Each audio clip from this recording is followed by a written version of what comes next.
Welcome. Good evening. I call to order the regular meeting of the Grover Beach City Council, Monday, June 9th, 2025. This meeting may also be viewed on cable channel 20 in Grover Beach and is available on live streaming on www.slow-span.org. Members of the public may provide public comment during the meeting by attending the meeting or calling 805-321-6639, and the phone line is now open. Tonight's meeting is the public hearing for the Prop 218 notice for wastewater rates. Please note that any protests that are placed in the utility boxes outside after 6 p.m., which is now, will not be counted. There is a note on the boxes. The boxes were checked at the start of the meeting for any protests, and those will be counted. We can still receive protests until I close the public hearing, but they are not being collected from the boxes as of right now. So with that out of the way, tonight we do not have a flag salute student because it is summer. So I'm just going to ask you all to join me in the flag salute. Ready? Begin. I pledge allegiance to the flag of the United States of America and to the republic for which it stands, one nation, under God, indivisible, with liberty and justice for all.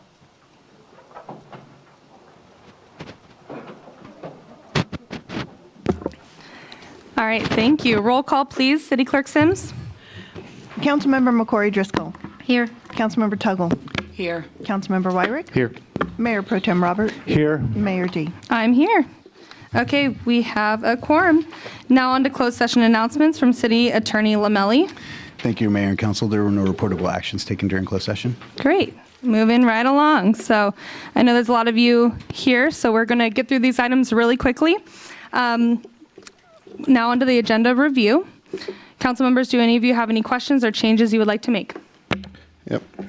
Mayor, I'd like to request modification to the order of the agenda tonight to reorder the public hearing so that we have item 4 first, the public hearing on the proposed budget, before item 3 on the Proposition 218 hearing. It's to allow for better public participation and understanding on some fiscal matters.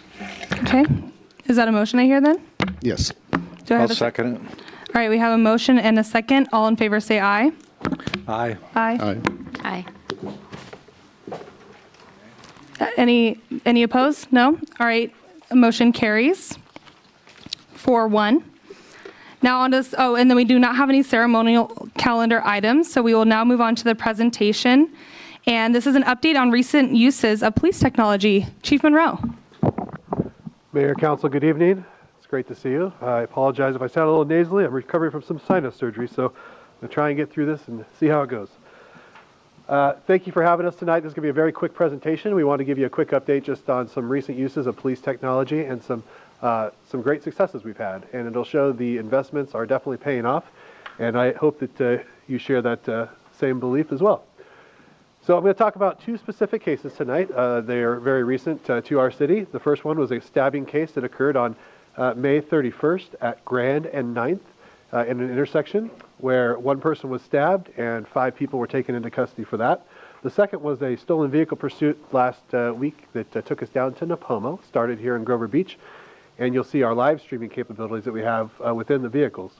So just really quick background on the stabbing, which occurred on May 31st. The call was received just after 4 p.m. Our officers responded and arrived on scene in under 2 minutes. There were 2 vehicles involved in this case. One of them was the suspect vehicle and one was the victim vehicle. One person was stabbed with life-threatening injuries, and thanks to the officers on scene, along with help from the 5 Cities Fire Authority and EMS, that person's life was saved and they were released from the hospital. 5 suspects in total left from that vehicle. And typically these cases would be somewhat hard to solve. However, when you have brand new HD cameras at all of your major intersections, thanks to a $543,000 federal grant along with support from the City Council and the community, these are the type of pictures that you get. What you see there is the victim vehicle. The suspect vehicle obviously had taken off. But what you don't see is we got the entire stabbing situation on HD camera with faces, knives in hand. Talk about a real nice case for the DA's office to prosecute. We're extremely lucky and so thankful that they parked right there, obviously, but that we also have the cameras and the technology here in the city of Grover Beach. Currently, and the system is growing, we have 133 cameras within our city. Each intersection along Grand Avenue has a PTZ, a point tilt zoom camera, and a quad directional camera as well, which covers the entire intersection. So this helped us to go back, locate the vehicle, locate with suspects, the direction they went, along with their identities, and within minutes, the suspect vehicle was identified. We had 5 suspects in custody within hours, and a case like this does present logistical challenges for a small police department, and so we're very thankful for our allied agencies that helped to respond. That included Arroyo Grande Police Department, San Luis Police Department, and the San Luis Sheriff's Office, along with the 5 cities Fire Authority and EMS. We were stretched very thin that night. There were 4 officers on duty, but we were also stretched amongst 3 different, what we would call crime scenes, the hospital and 2 locations in Grover Beach. And we had to try and cover all 3 of those with 4 people. Not to mention, we had 5 people in custody and only 5 patrol vehicles in service. So there was definitely some logistical challenges, but our officers pushed through. They did a great job with the help from our ally agencies, and that's just a real quick example of how that technology specifically helped us. Regarding the stolen vehicle pursuit that occurred last week, about 1:44 in the morning, there we go. We got a stolen vehicle hit in Grover Beach on one of our license plate recognition cameras. The officers looked in the middle of the night but couldn't find the vehicle. They knew it was somewhere in the city. Our day shift officers picked up the search and located the vehicle in the Vons parking lot. We were only notified about this vehicle because it hit on one of the 17 green dots that you see on the map there. We have a strategic, essentially, circle around our city for ingress and exit points where license plate cameras are put for this exact reason. They help us find not just stolen vehicles, but crime scene vehicles, missing children, kidnapping. I have a fun story from actually earlier today that I'll share here shortly. Anyhow, the officers went out looking for the vehicle, found it, and they got behind it. They tried to stop it in Pismo Beach at a gas station, which you'll see here shortly. But the gentleman decided that he didn't want to actually stop for long and took off in a pursuit. The technology captures a nice license plate image for us, and it also captures a picture of the vehicle. This actually is the image of the vehicle from that date. It's the actual vehicle as it was heading down El Camino Real, heading towards Pismo Beach as the officers were trying to get behind it. I'm going to play this video, and this is the actual pursuit, and this is essentially a live view from our in-car camera. Our officers also have body cameras on, which I have tonight. Both the body camera and the in-car camera allow us to live stream. At the time this pursuit started, myself and my 2 commanders were in our weekly meeting in my office, and we were able to very quickly pull this up on a nice widescreen computer and basically have command and control over a pursuit sitting in our office because we were seeing it real time. Pursuits are dangerous. They have to be conducted in a very safe manner. I'm happy to say this one was. We ended up canceling it before the car crashed out. But you'll see how this technology helps us make decisions as we're live streaming. We're going westbound, Park City Drive, about to pass the outlets. As a supervisor, we're always looking for the type of driving, how fast they're going, are they endangering citizens? And to be honest with you, anytime a pursuit gets on a freeway, that's really kind of the best situation. This is just some of the pursuit driving.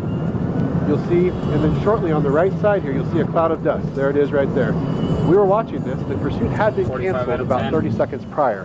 The officer was just going southbound on the freeway, no lights, no sirens, and he saw the cloud of dust as well. And this is the suspect who decided to go a little fast on the off-ramp and ended up crashing out. I am happy to report that he is okay. He was booked into jail, and the car was recovered, although damaged. But just a really good explanation of how technology is used, and we were able to use that technology to help make decisions. The sergeant in the field was listening, but couldn't see that because he's also driving 100 miles an hour to try and catch up. So with that, I want to tell just a really quick story from earlier today. We had a domestic violence situation. The suspect left with the child. It was a parental kidnapping situation and a felony domestic violence situation. The officers did not know where that gentleman went. They started the investigation, and one of our community service officers, Randy Gonzalez, does what he does best, got on our citywide camera system and got on our LPR system and tracked the vehicle a couple hours later to a park in Grover Beach where the suspect was located, arrested, and the child was put into safe custody. So just a real-time example from today, this morning, about 10 o'clock, where this technology has helped us solve crimes. So in summary, the investments we're making in public safety and in technology are obviously helping. We are leaps and bounds ahead of most agencies in our area, which is awesome. We're extremely thankful for the assistance of the council and the community, of course, and our partners. We could not do this. I want to stress that too. When things like this happen, even the pursuit, CHP responded down there, the sheriff's office responded down there, said we got it and let us come back to the city.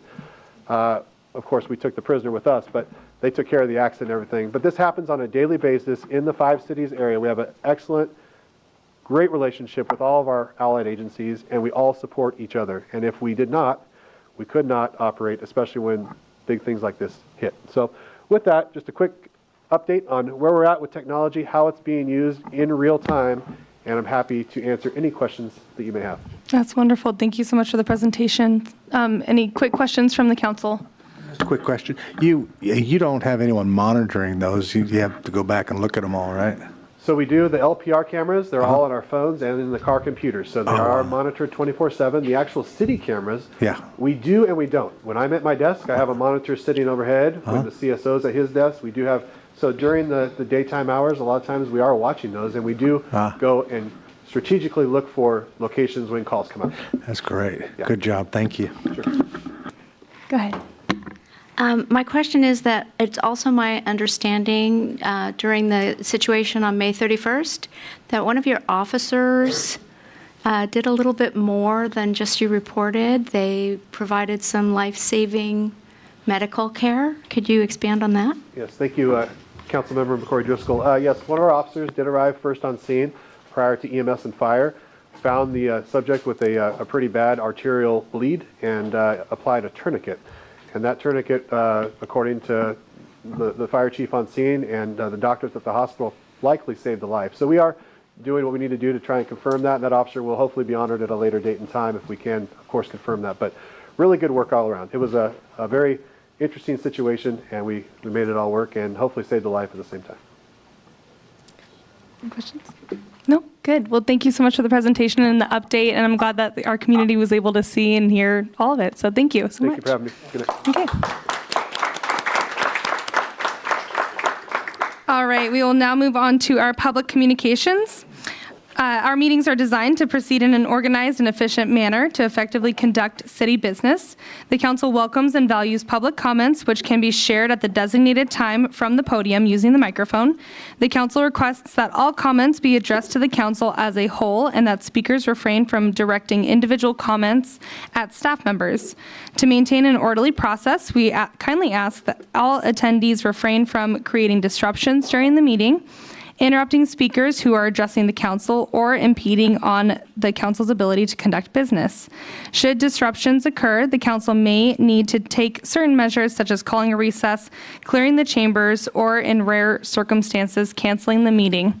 We greatly appreciate your understanding and cooperation in maintaining a productive environment that serves our entire community effectively.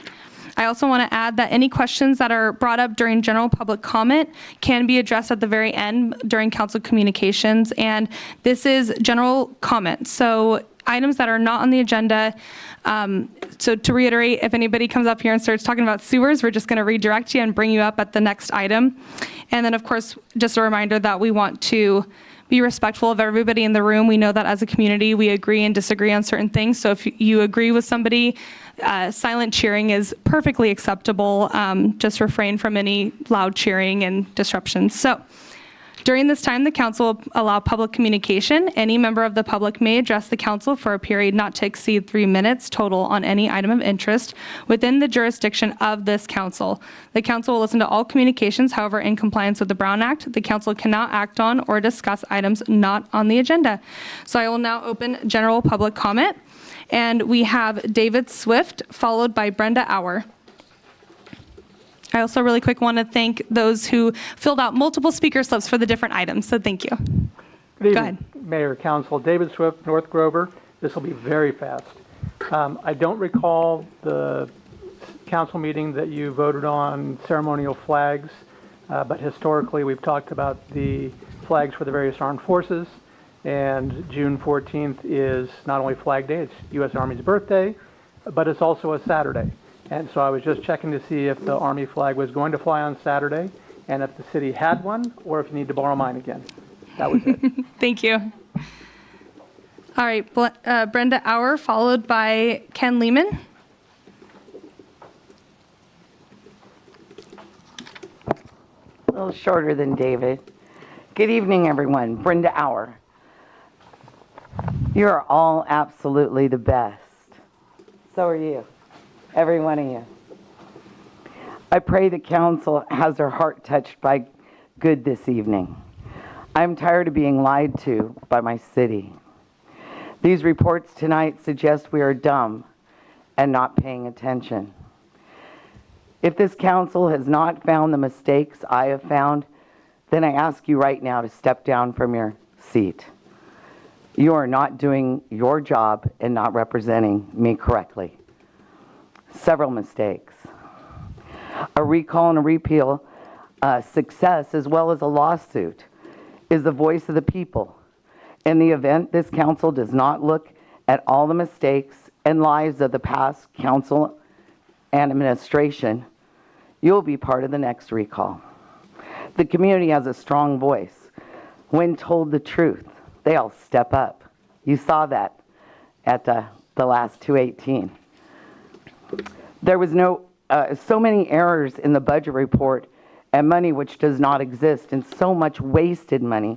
If you approve these reports or any future rate increases, you will be negligent in your decision.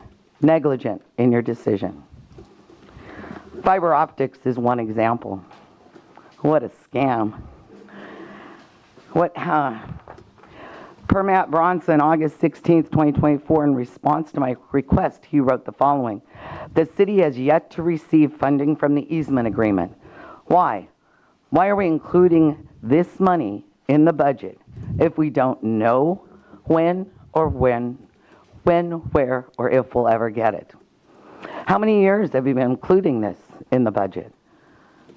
5? 10? It's been in the works for a long time. I'd really like to know the answer to that tonight, please. This is just another overcalculation like marijuana sales.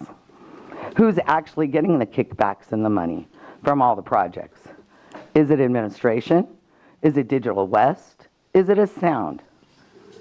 Marijuana is not the only bribe money in Grover Beach. Excuse me. I think the city has lied for years. Matt, why did you advise the council to get grants for parks instead of sewer upgrades? I know that you thought there would be other grants down the line, but there weren't. There aren't. That was a bad decision. The council at the time made a bad decision. Now the people must pay for it. That's wrong. Don't you agree? Lawsuits. We have lots of lawsuits that come through the city, and I think the community should be aware of them. I think we should Thank you, Ms. Sauer. Thank you. Ken Lehman, followed by Catherine Sells.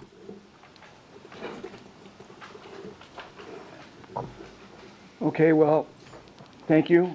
And can you pull the mic up really quick and you're tall, yeah, and speak loud. Okay, thank you for representing us, and I hope that you do. What was just mentioned now, we have a lot of issues here in Grover Beach that need to be addressed with good government. I just paid my taxes for the federal government. I just paid my property tax to the county government. Our state is in debt. In a recent article, I think it was $34 billion, correct me if I'm wrong. We are going in the same direction, it seems like. Not only our state with a bullet train, but now our little city of Grover Beach, the beach that I used to come and walk and enjoy surfing. Point Sal days closed up. Just want to live in a peaceful place, and yet we have politics and money seems to be our goal. We were talking about a water issue at one time, and yet we're going to build 900 new structures, I understand. Not structures, but accommodations for people. We're worried about water, and yet we're going to have 900 more residents. I just don't understand. Can someone make me understand with some good judgment on what's going forward in our city? This could be a wonderful place still. But for some reason, Grover Beach is changing too fast for me.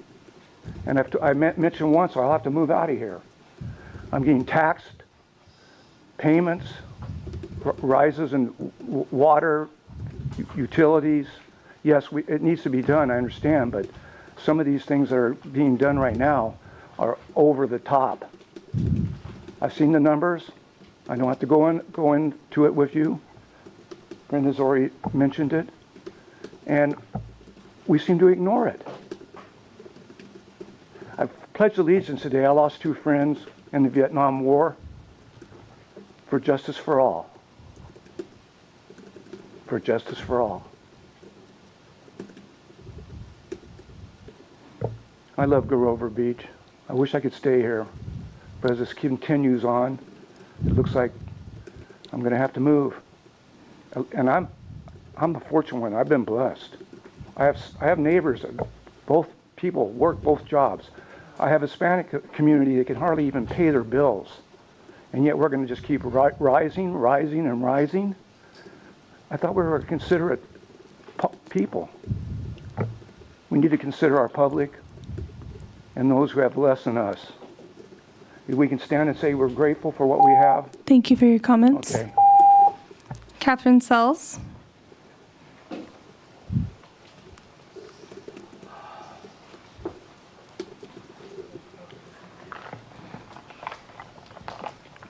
I don't want to be political. This is not about politics or parties. It's about the safety and security of all of us.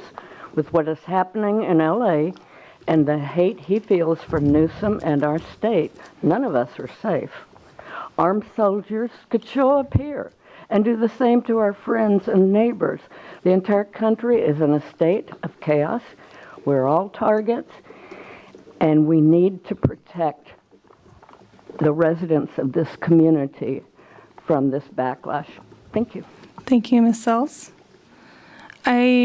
Randall Myrick, did you want to come up and speak during general public comment? Yeah. Okay.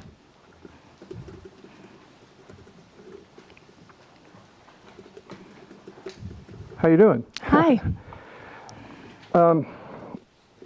In September of last year, some of you, 3 of you weren't here.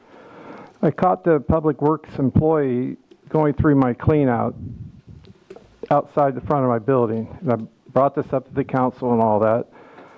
And he broke a couple of my clay pots and everything. So the employee told me he was there because my water meter had sand on it because of the gophers. Okay, I live in an asphalt jungle. I haven't 40 years, I've never seen a gopher out there. He said I had the dirt in the back of my truck. I thought that was odd. Thing is, he was parked over my water meter. He wasn't looking at the water meter. So Ray, the Public Works guy, calls me. From now on, I need all my questions answered up here because it's just not working them calling me, because then I have to waste time for 3 minutes and ask the same thing over again. Ray told me that I had lead. The Public Works guy told me it was a gopher problem. Now, either both are lying or one of them's lying. And our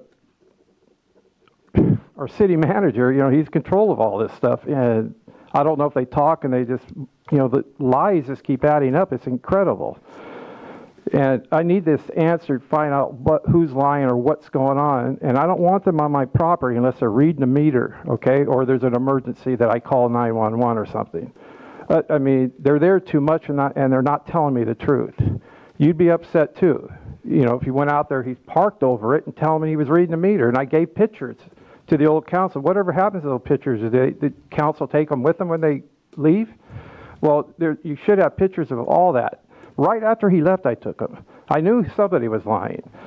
Okay, and another thing, I went over here, I've been in construction my whole life. I'm retired now. With these new condominiums going up over here, there's no fire dampers in them.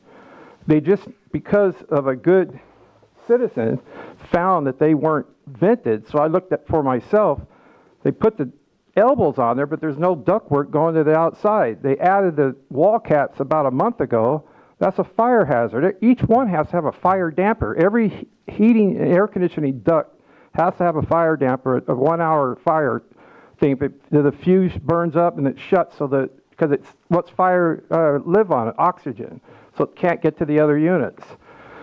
I mean, that's a danger, and the grease that will be in the drop ceiling is a dangerous thing. I don't know who does the inspections. I thought it was the county, but I found out it was the city of Grover Beach. I mean these guys are like, you need experienced people here, not, you know, I appreciate when people have a college degree, a master's or whatever, but sometimes in this construction you need experience, not just, and Megan. Thank you, Mr. Myrick. Okay, I know. sorry. All right. Thank you so much. All right, Victor Johnson.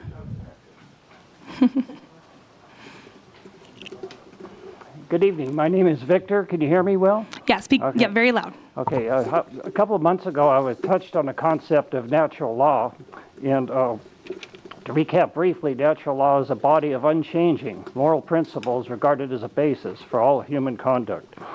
It only has two principles, but only have time tonight to cover the first principle, which is the non-aggression principle, or simply known as do no harm. I was curious if there was ever historical evidence that natural law was ever implemented on a societal level.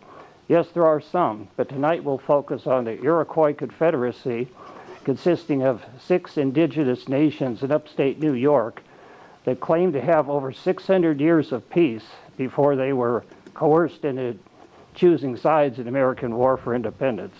Make sure you're addressing this jurisdiction of the city of Grover Beach, okay? Oh, yeah. Okay. Yeah. Go on. This is just information. And let's see. There was a principle in their great law of peace that maintained that any decision, from political to personal, should be made with consideration, forget this, the next 7 generations. This was also known as the 7th generation principle. That's 140 years into the future. This principle encouraged critical thinking and wise decision making.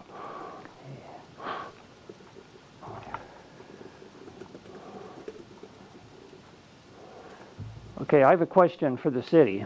Before the city decided to embark on changing this cute little beach town into a metropolis, and before you consider raising rates, taxes, or anything else, does the city even consider the present generation, let alone the next generation?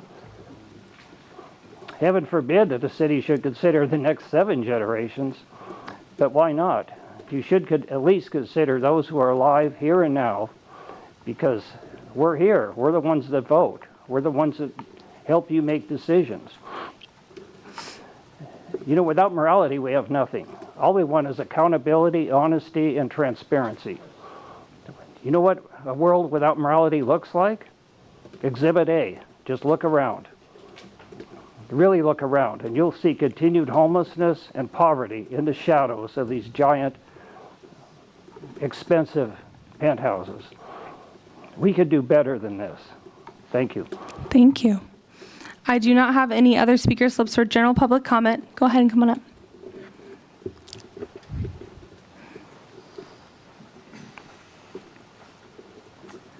Hi, Pamela Storton, resident of Grover Beach.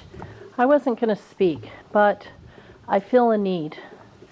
I was out of the country for 5 weeks, and I returned on Tuesday. I started walking neighborhoods on Thursday, talking to people. I specifically went in the middle of the day and looked for people in District 2 and 3, your districts, that were home, that were over 50, elderly, retired, and I talked to them. They have no idea what's going on. You haven't communicated with them. They don't know, or they can't read what you're giving to them. It's very sad. They're scared. The generational thing, you haven't watched out for them. I'm telling you.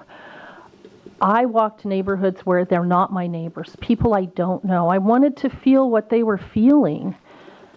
And no matter what these increases are, they can't afford it. They feel as if they're being pushed out. Don't forget the sewer is the next item. I didn't say sewer. You said increases. Yeah, I said increases, general increases. Okay. General increases in utilities, potentially water, taxes, sewer, whatever it might be, it's impacting them. And as a general rule, they're not getting communicated with. And I'm telling you that only 1 in 5 knew of anything that was happening within the city, within this body, within this city hall.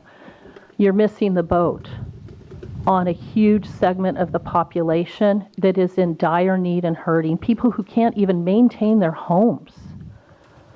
Go to South Grover, look in District 2 and District 3 on the south side of Farrell, just off of Farrell, up into Mentone to Long Branch. It's sad if you talk to them and you see them. There are people that need help maintaining their homes and moving stuff out. I just really beg of you and that you are aware of every single constituent, not just the loudmouths, not just the squeaky wheels, not the people that are on the New Times or the Tribune or whatever, social media, X, whatever it is. There's a whole host of people that we as a community have missed out on. They need our help, they need our guidance, and they need you to listen and quit pushing them away. Thank you. Thank you, Ms. Thornton. Anybody else wishes to come up to speak during general public comment? Seeing nobody come forward, is there anybody on the line? Yes, let's see if we can get everybody in. Yes, this is John Wysong. Hello? Hi. Hello? Hello. Yes, I'm John A. Watson. And I would like to ask why I don't get an agenda when you drive up 16th Street. You could just go there a half a block and put it in my mailbox. I don't know what's going on. So, second thing, anytime that you need water and all that stuff, you go to your favorite politician, and he's in Washington, D.C., and he gets the infrastructure, and he gets the water for half price. You don't have to go with these millionaires. I can't pay anymore. I'm 90. Why don't you take and do something for us 90? There's more than I thought in this town. I thought maybe I was the only one, but there's more. Why don't you celebrate a big event on a holiday with us 90-year-old men in Grover? I spent 3 years overseas in a Korean deal, and I came home and my mom was on her deathbed, and I had to go back. I've done my share for this town and this country, and I think it's time for people to do it for me. And so you can do this cheaper than you use it for taxing me. I've paid tax in this town for 68 years. I'm not going to pay any more high-price taxes. It's against the law to take and give it to a soldier that's been there and helped you people get this far. So, there's a thing about this starting on 16th. I called the police department, but I couldn't talk to the chief. Then you're going down the street, you gotta look up, you look down. The sign is too high, you can't see it, it's too small. Why don't the people that run this town and work in this town do it right? If I know to 1991 later to 92, why can't the people that work here in average age take care of that for me? I'm not in a commercial. I'm in a residential. And so I'm expecting for the chief of police to do something. Thank you, Mr. Weissong. If I go, Thank you. that's not a problem. If Thank you, Mr. Weissong. 2018, Okay. All right, is there anybody else on the line? Okay. We have Debbie Peterson on the line. All right. Hello, Mayor and City Council. I would like to quote a recent Tribune article about the petition to elect our city attorney. The Tribune and our assistant city manager have an error to correct. Our well-paid assistant city manager is reported by the Tribune, and I quote, in their statement of reasons to launch the petition included in the initial notice of intent, petitioners argued that the city's current legal representation from firm Lozano Smith also risks a potential conflict of interest because they represent multiple government municipalities. Though Assistant City Manager Kristen Erickson said the firm's other government contracts are all outside of San Luis Obispo County. I'm not paid to know this is wrong. I'm not paid to fact check as the assistant city manager in the Trib are, but I know that's not true. A 5-minute Google shows that Lozano Smith has an office on Marsh Street in San Luis Obispo with 4 attorneys. That same 5-minute Google turns up 15 SLO County government agencies, including SLO County, Cap SLO, Cuesta Community College, and several school districts for whom our city attorney's firm works.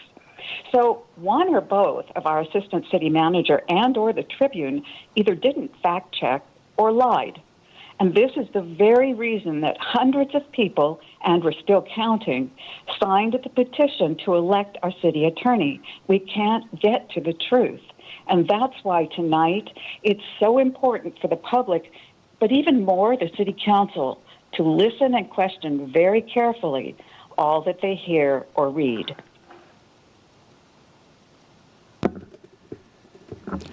Thank you for your comments, Ms. Peterson. Is there anybody else on the line?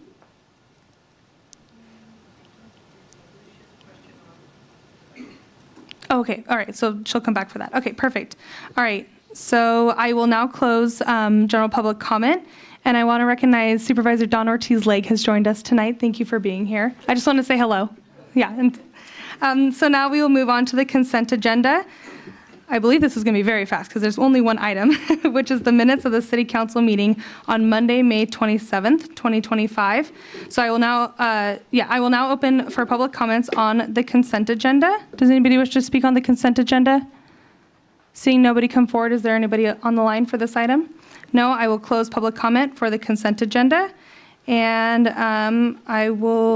does anybody have any questions? If not, can I have a motion to? I'll make a motion that we accept the agenda.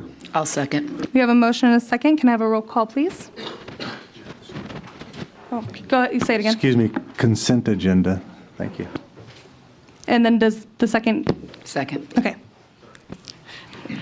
Mayor Pro Tem Robert, Yes. Councilmember Tuttle, Yes. Councilmember McCory Driscoll, Yes. Councilmember Wyrick. Yes. Mayor D. Yes.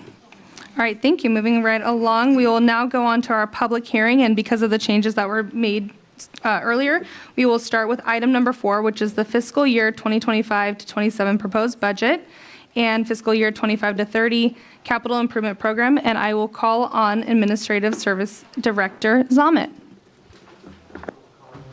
Good evening. It's a pleasure to be in front of you, Mayor and council members. I'm here to discuss the FY 25 through 27 budget.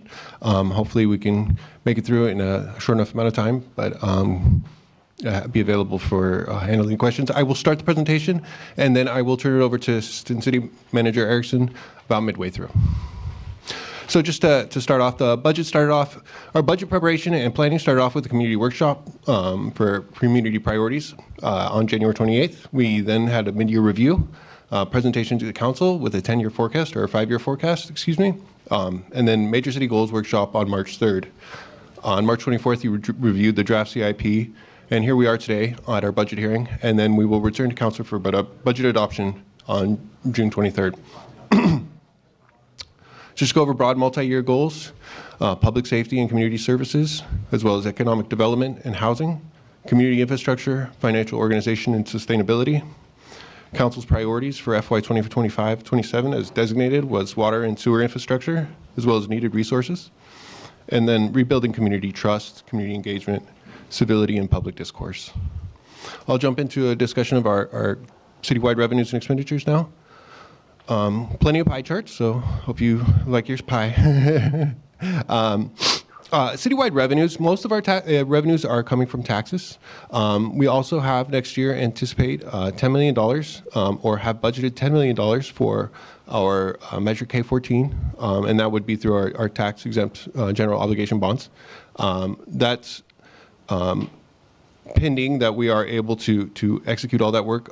We could reduce that amount if needed, but we also have a large amount in charges for services, which is $7.65 million, and that includes all fees related to water, wastewater, so citywide. Expenditures in FY 25-26, as you can see, 31% allocated for supplies and services, and then another 31% for salaries and benefits. Major capital, roughly $8 million.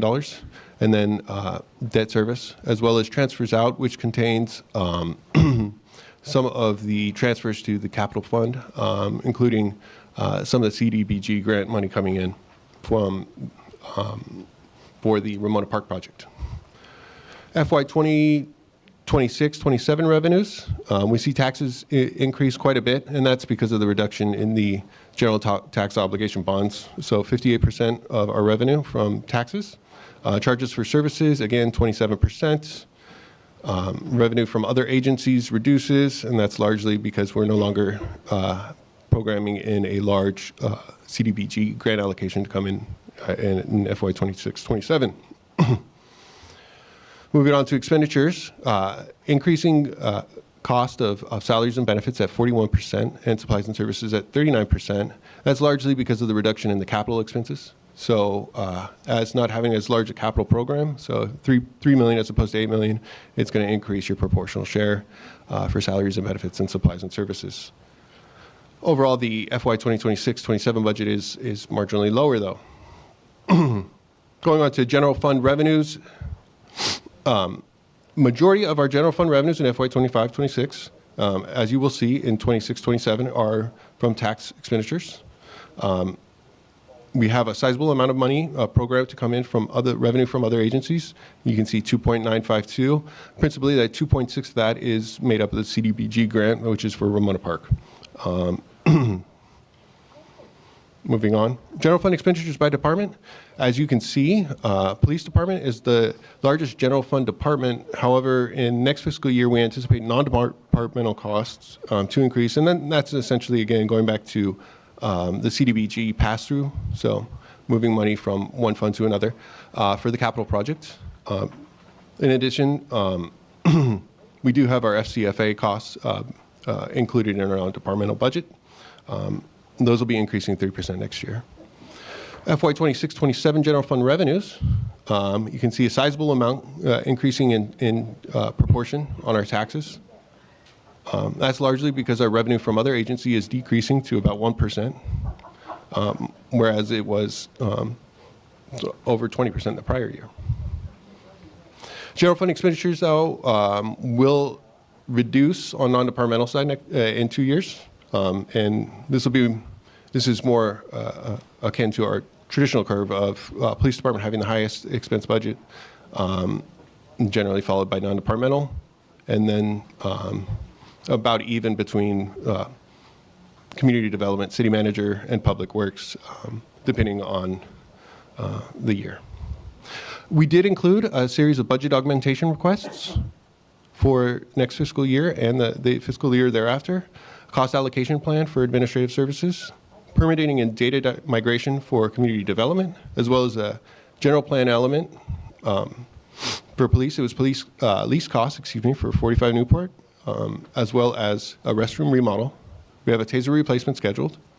We are also planning to buy a new dump truck for Public Works, and then complete a HVAC replacement for the police station.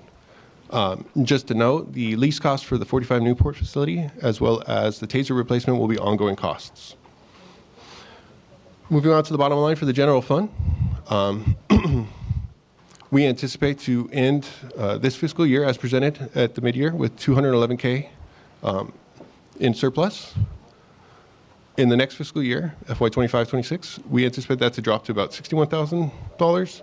And then in the out year of 26-27, $47,228. That'll drop our reserves slightly to 5.313669, which you'll see graphically expressed on the next page. Hopefully it's not too small, but you can see the green line represents our actual reserves, where the orange line is the 25% goal. So in all of the years, including the furthest out, we have sufficient reserves to cover our policy goal of 25%. So now I'll turn it over to Kristen. Thank you. Previously, your council did ask us to bring back a discussion about the interfund loan advances owed to the wastewater fund. So we have done that, and in our recommended budget, we have a 6-year payment plan. And when I say 6 years, that includes this year, so it's really 5 years out from the current fiscal year, with annual payments scheduled at just over $187,000. That includes a 3% interest payment to the wastewater fund, which would be realized as revenue, whereas the principal is just resolving a liability within the fund. It's not considered revenue. This would be amortized over fewer years would increase the annual payment if we do that. It really has no material effect on rates because the repayment is already assumed within the rate study. The real impact here is to the general fund reserves. It would reduce our general fund reserve level. And also it would have a modest decrease in revenue to the wastewater fund overall, as it would not be realizing the interest at the same level. If your council would like, we can review different options for different amortization schedules, and I'm happy to do that along with Director Zamet. And just to give you the overall budget look, as Nick said before, we have just over $200,000 surplus in the current fiscal year. Those surpluses shrink pretty significantly over the next 2 years as expenses have risen, and our revenues are a bit flat over the 2-year outlook to $61,000, 25-26, and $47,000 in 26-27. However, we still do have balanced budgets planned for those 2 years and healthy reserve levels at 30 and 29% respectively. So basically, it's a stable and sustainable budget that we are proposing to your council, and it maintains our current service levels and maintains our prudent reserves as we face some uncertainty economically. And with that, we recommend that you conduct the public hearing and approve the proposed budget for fiscal years 26 to 2027 and a capital improvement plan for fiscal year 2026 to 2030. And then also if you would provide direction to staff regarding the amortization schedule and the low repayment. Absolutely. Okay, so I'll bring it back to council for questions. Does anybody have any questions? I'll start to my left. I have a few questions. So, going back to some of your charts, I just have a question. The 26-27, where you showed the income, and you showed the normal income without the repayments. You had a chart up there, a slide for your 26-27 income. I want to know if that's the norm. You had touched on it later on when you got to after repayments and saying that our expenses were norm, but you didn't say anything about the particular difference with 26-27. Does that make sense? Or I'm not sure what she's asking. it was, yes. So that's the tax. Is that what a normal revenue fund pie looks like? Generally, your general fund revenues are principally driven by taxes. So if you would look, I'll take it back to the prior year, you'll see that there's a revenue from other agencies, which is comprising 14% or $2.9 million. Correct. And that's only 74%. I think the point I was making was that in the following year, we see that percentage jump to 85%. And so it's just to represent that we do have less revenue coming in from our secondary agencies as vis-a-vis a grant program here or there. Okay. And then when you talked, I saw an increase in expenditures and salaries, and yet my understanding is we're pretty fully staffed. So is this just a cost of living, or is there anything, any extra payments that we're making that we should be aware of? Generally, there are things that are increasing for our salaries and benefits, that though we are fully staffed, so there are no new positions being added. So we are at the same number of FTEs. There are in the numbers 3% for COLAs, cost of living adjustments, and then that's again another additional 3%. So it's 6% from FY 24-25 year. So in the out year, for COLAs, for cost of living adjustments, excuse me, I should spell out the acronym. And those have been included, as well as increased for our insurance costs, workers' compensation, as well as our unfunded liability with PERS, although that may change as things are determined with the state. Okay. And last question right now is, in the budget, is it in the city manager or admin where do we find us and these meetings and our training and things like that? Where in the budget do we see those? The city council is budgeted in the legislative division under the city manager's office. Okay, thank you. Councilmember Wyrick? Sure. And this is more about clarification, even though it's in the budget documents. For the non-departmental side, that does include our 5 Cities Fire Authority, our portion of that. Is that correct? Correct. Okay. I just want to bring that up because it explains why that part's bigger and why people don't see fire in there as well. And then regarding the reserve levels, for those, it notes it's a policy goal that we have too, but that actual reserve levels aren't set by anything like our creditors or different agencies and stuff. That reserve level really is up to determination of how we choose things. Is that correct? Correct. That is true. Although there are going to be things that drive it, it is up to you and it is your determination. Okay, so if we ever go into our reserves, it's something that it's more of a financial decision versus something set for us, basically. Correct. Okay. And then I do want to ask if we could actually look into, as far as the wastewater loan repayments, the different options there too, because at our May meeting, when we discussed wanting to bring back more options, it was because of looking at possibly a shorter window than the 6 years. So could you go into that? We can do that. Yeah. Can we do our Would you like other to questions finish other first? Because questions I first? would Sure. like to, when we Sure, have our yeah. discussion after the public hearing is open and then closed, I would love to look at that and really, or no, before the public hearing opens, take a look at it, and then afterwards we'll deliberate that very first right off the bat. Yeah, but it's fun to go to their questions. Yes, yeah. of course. Thank you. All right. Okay. Councilmember Tuggle. I just wanted further clarification on the non-departmental fees. Is it possible to break out what the 5 Cities Fire Authority, what percentage it is of non-departmental fees? I could do that. If you give me a few minutes here, I could probably just. I can speak to that, council member. It's a little under half of the non-departmental cost. The contract amount is $3 million for each of the next 2 fiscal years. That's by far the largest single portion within non-departmental. We also have our unfunded pension liability payment that goes in that category. We have our legal fees. We have insurance premiums for our workers' compensation costs to CJPIA, but by far the biggest single expense is our fire services contract. So I don't know if other people agree with this, but I would love to see that visually as a separate line item, even if it's non-departmental fire versus non-departmental other, or however we denote it. I think that's an important distinction to be making as we have these conversations. Understood. Any other questions? Oh, and does the city manager want to define what JPIA is? Since I'd be glad to, council member.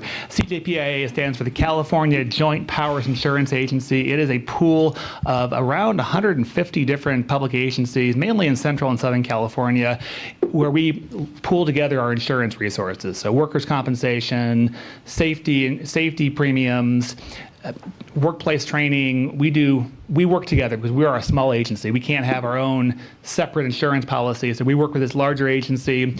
And so they set rates. And one of the drivers in this year's budget was actually a significant statewide increase in workers' compensation and liability insurance. So as part of a pool, when things happen here, they're pooled across resources, but when things happen elsewhere, they're also pooled across resources for us. So we've seen, I think, $120,000 increase roughly in just liability payments for next fiscal year that the pool has seen overall. Any other questions? I'm not sure who could answer this, but a little while ago we had a presentation about leasing vehicles, and I just want to make sure that that is in this new budget. It is. Thank you. Any other questions?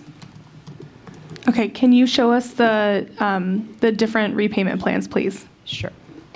So on this slide, we show what is recommended in the current budget, and that is the 6-year plan. And again, that includes a payment in the current fiscal year.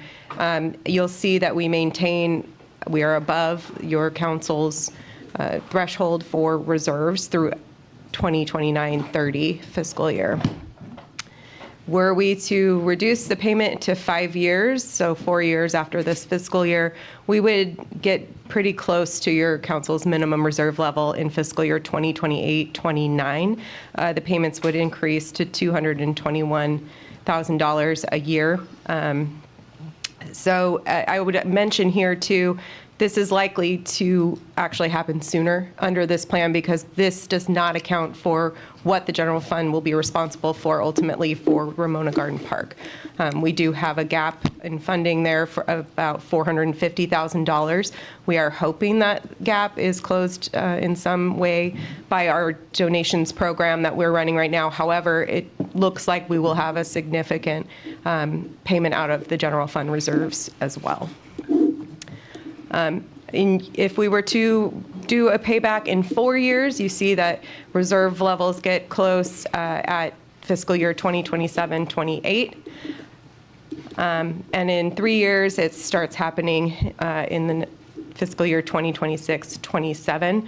And our payments are substantially larger at $368,000 a year. With the loan fully paid off in that fiscal year 2026-27. And we would hit right about at our reserve levels both of those fiscal years. And again, does not account for Ramona payment. If we were to reduce it into the next 2 years, it's over $500,000 per year.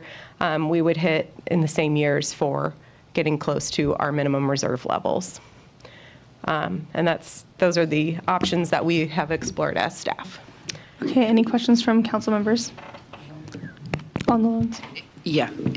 Is there any financial uptick on the wastewater rates fund? I know you said it wouldn't change it, but is there any other financial benefit from that perspective? I suppose the benefit of early repayment would just be cash flow. There would be a sooner cash influx into the wastewater fund. However, overall, it would be a minor reduction in overall revenues, again, because we won't be paying interest in the out years. That's it. Okay. Mayor Pro Tem, any questions? Okay, to my left. Yeah, and for one thing, to clarify this whole conversation on the loan repayment, basically it's all city funds that exist within the city. So even though, let's say if it happened within years 3 or 4 and stuff, that even though the 3% interest wouldn't occur through a 6-year period, it's still all within city funds. So we're not, by doing the loan repayments, we're not actually losing any money internally. It's just the reallocation of different accounts. Yeah, overall city funds, we wouldn't be losing anything, but the wastewater fund would lose the interest from the general fund. But what you said is that because the repayment would happen essentially, almost in cash. Correct, that it's so you wouldn't have years 3, 4, or 5 interest payments. Yeah, but the cash flow could increase immediately from the payment. Okay, thank you. Any other questions about the loans? All right. Okay, go ahead. First point of clarification, are we running the donation program or is the Community Foundation running Community it? Foundation is running the program in general. The city is working with the Community Foundation. And we've committed to offset what they're not able to Yes, allocate. and the council previously gave direction that up to the full gap amount would come out of general fund reserves. And do we have any status update by chance on where they are in the fundraising? I don't have a definitive update, but I know that they have sold numerous bricks. They've also sold rights to naming different tables. The big one is the band shell, and that one naming rights, which ultimately would be approved by your council in the end, that would take care of the gap right then and there with what that is. So we're still hopeful and optimistic, but we can't guarantee at this point the full funding covered by the donation program, but the foundation and with the city's help, we'll do everything we can to do that. Is it possible to get some sort of periodic updates from them? I don't know. I don't really understand how we interact with the foundation. We'd be glad to. Actually, we can bring that back at the next council meeting, which would be in time for the beginning of construction at Ramona Park, and I think it'd be a timely update to the council. Awesome. Thank you. Any other questions? No? Okay, and all my questions were actually asked within here, so that was perfect. So now I will open the public hearing on this item, on the budget item. So I have David Swift, followed by Bob Peralt.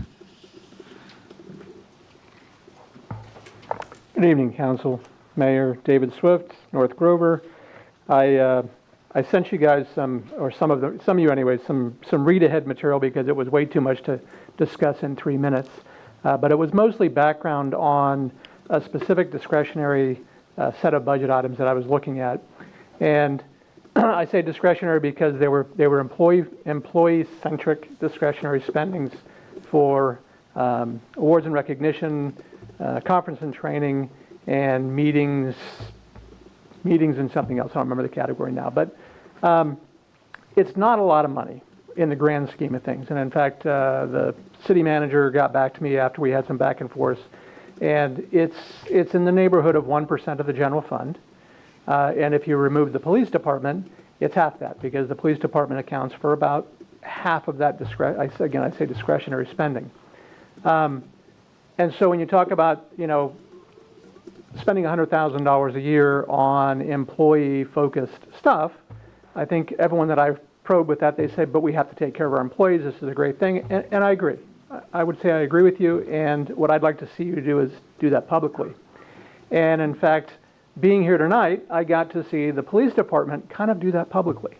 Because what Chief Monroe did was he got up here and he said, look at what we can do with the investment that you make in us, right?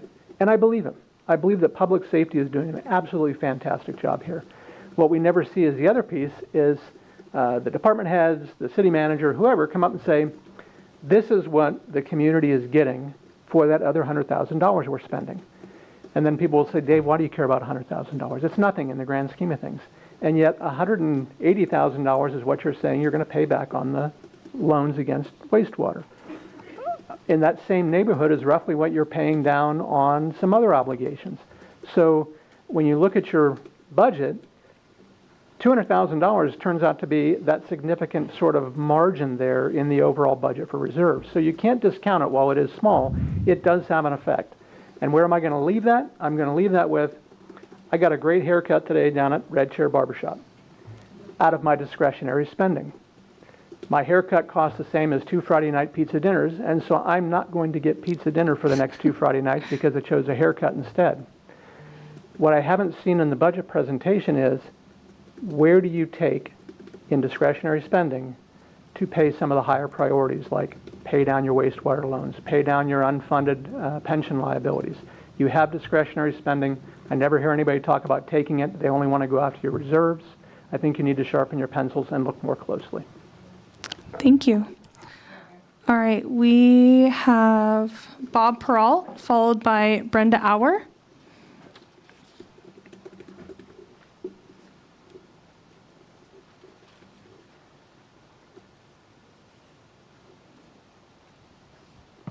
Good evening.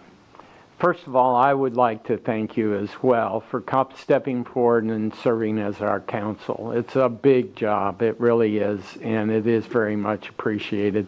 You have to look at a lot of facts, and then your job is to make decisions based on what you think is best for our community. And I just want to let you know how much I appreciate it. Relative to the budget, just a comment and then a question. The comment really has to do with what you see taking place on Grand Avenue and in terms of the new housing construction. Just as a reminder, that started a very long time ago, probably back as far as 2010.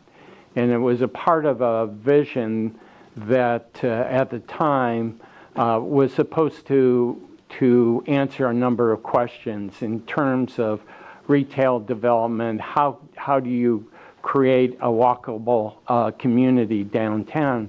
And, you know, there were several public hearings at the time that those decisions were made, and I'm aware that there have been several public hearings since then.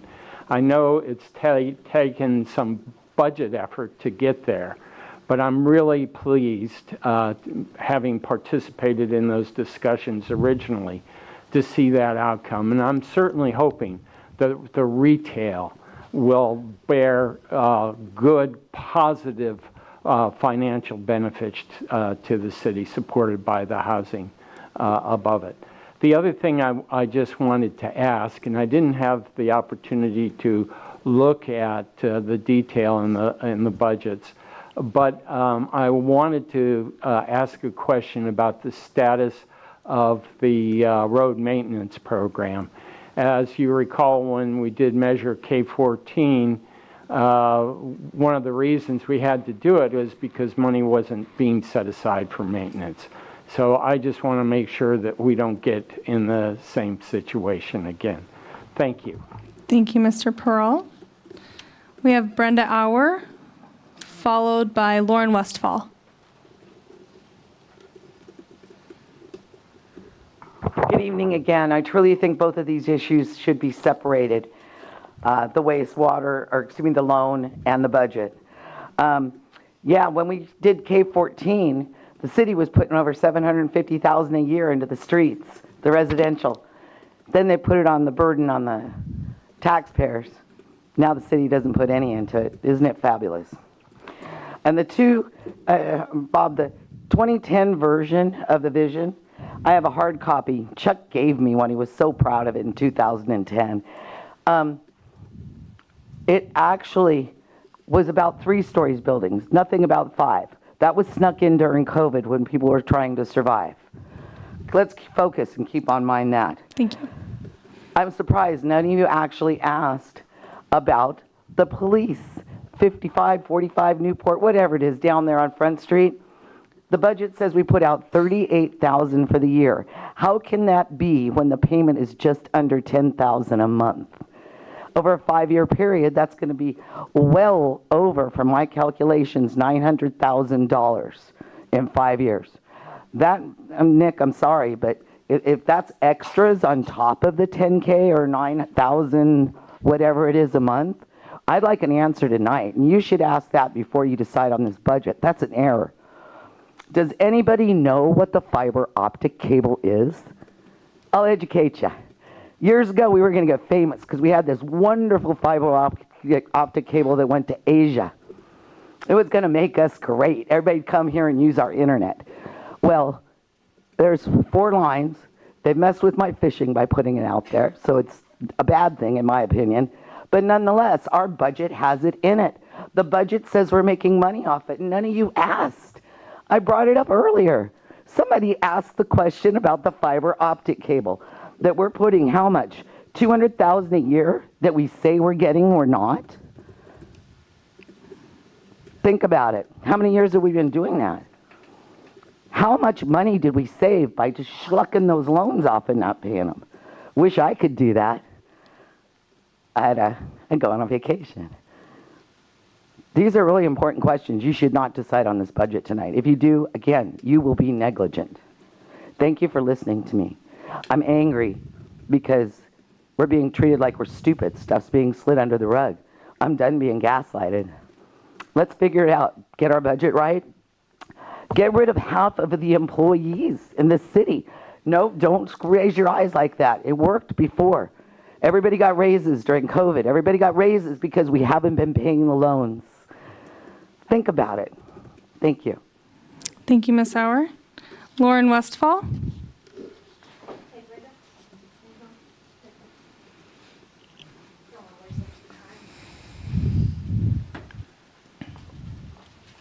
Good evening, Madam Mayor and Council.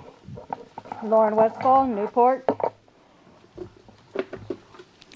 Your agenda package was 174 pages, or excuse me, 194 pages, 174 pages long. It talks about the CIPs, a whole bunch of other stuff. However, you guys just focused on the wastewater loan. You're talking about going below your reserves or what it is that you're trying to do. Let's talk about the credit cards. Last year, you guys spent $324,861 on just employee credit cards. From January to this year, you've already pretty much got close to $93,000. Staff's receiving a 3% cost of living. Our police department just gave a great presentation.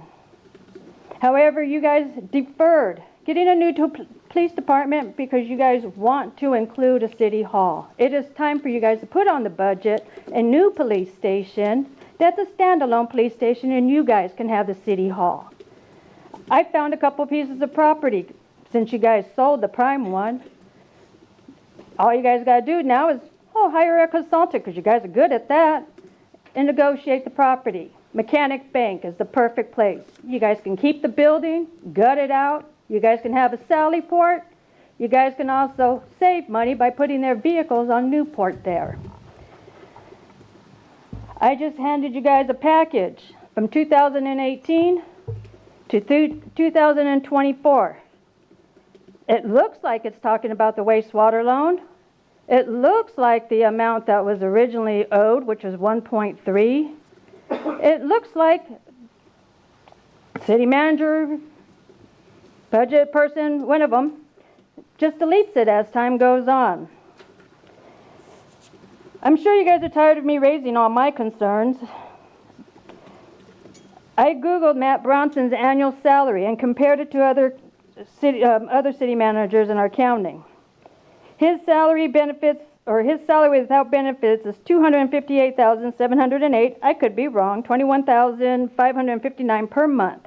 That's around $270 per employee that he oversees. Breaking that down further, population is $20.64. AG city manager, I used 80 employees, do the fat Google changes. Anyways, it's pretty much $245 per employee. Before you guys even agree on this budget, you guys need to take a time out and really look at this information, because I'm sorry, every report is conflicting. Thank you. Thank you, Ms. Westfall. All right, and if there's any items that need to be brought to the council, please give them to the city clerk first, and then they can be passed among us. Is there anybody else who wishes to speak on? Go ahead. Oh, sorry. No, is that okay? Okay. Mr. Arnoldson? Good evening, Ron Arnoldson, Grover Beach, Newport. I was the first elected official to Grover Beach, first council member elected to Grover Beach. Everybody else was Grover City. So the first thing I did is I got together with the Public Works, Tom Sullivan, who is our Public Works and Community Development Director, and I said, would you show me the city's facilities? He did that. How many of you seen all of his facilities? Clint? Okay. Anybody else? Seen them all? You've been to the pump station, the sewer pump station. Been to the all the wells. You've been to the city barns. Been every place, have you? Huh? Okay, that's good. Then you know what you're going to bid. Then you know what this budget's all about. I don't see one line item in this budget Services and supplies in every department's $1 million. Do you know what the hell that means? You have no clue what that means. Do you know when the next public works truck's going to be bought or how much it's going to cost? No, you don't. I voted against the budget the first 2 years I was here because I went through those line items, and I disagreed with them, a lot of them, because, as Mr. Swift said, there's a lot of places you can cut. And I walk on dirt sidewalks on my street in Newport. I don't think that's what the city should be doing. I think that there's some salaries that should be cut, and people go down the road so I can walk on a concrete sidewalk. The other thing I did when I was city council is I was the first one to form we had no reserves when I got on city council. City manager says, well, cities don't have budgets. They don't have reserves. I said, I do in my business, because if I go out of business, if I'm out of work for six weeks, I got to have some money in the bank. So you can thank me for the reserves, because we didn't have them. So if you're not looking at the budget and you're not looking at line items, you're signing a blank check. You don't know what the hell these people are spending that $1 million per department on. You don't care, because when it comes back the next month and you get the review, you're rubber stamping it. You just want that jacket that says, I'm a city council person, I'm mayor of Grover Beach. That's what really matters, doesn't it?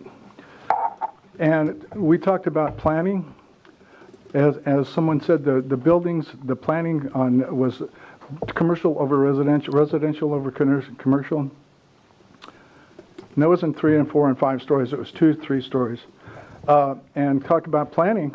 What about that piece of property that was called the property over there that we had, the park property? Can't think of it right now, but it was supposed to be. Thank you for your comments. It could have been a great police Thank you for your station, comments, Mr. Arnoldson. Thank you. Excuse me. You sound like my uncle. All right, Don Ortiz-Legg.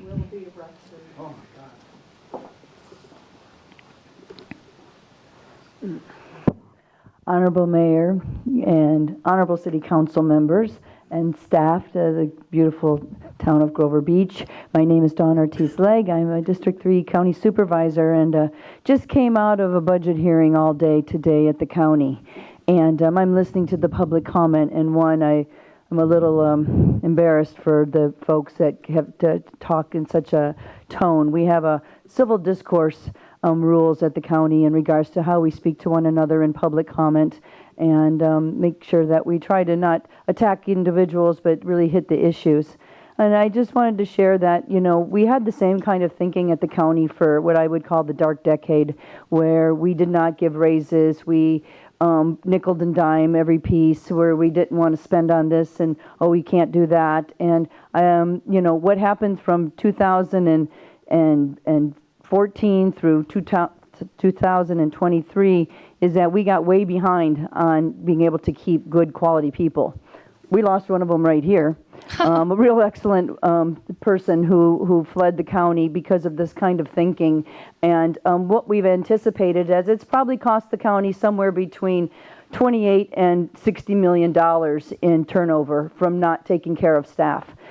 The days of being able to just have a job at the city or the county like it's some kind of wonderful place are over. Those days are long gone. We have a demographic change in this country, not just this state, in our county, where we have 25% to 30% of the people at retirement. We don't have a workforce that can be professionals, that understand that you have to look at the data, that you have to look at the reports, that you have to look at every piece. And it really makes me so mad, because it's like everybody's an expert, except that they don't have to do this every day. They don't have to go through what it takes in order to make sure that we're making good decisions in regards for the public that will last a long time. And instead, they would rather have us nickel and dime and do things that are going to cost us 10 times more money. And that's kind of what happened. And that's why today we had to cut money out of our budget, because we have to really look at how we're going to keep our workforce. Because if we don't have engineers to fix things, if we don't have accountants, if we don't have planners, then nothing in the economic development gets done. And so I just want to caution people that, you know, it seems easy to point fingers and to look at the past and how it was and all of that stuff. Those days are long gone.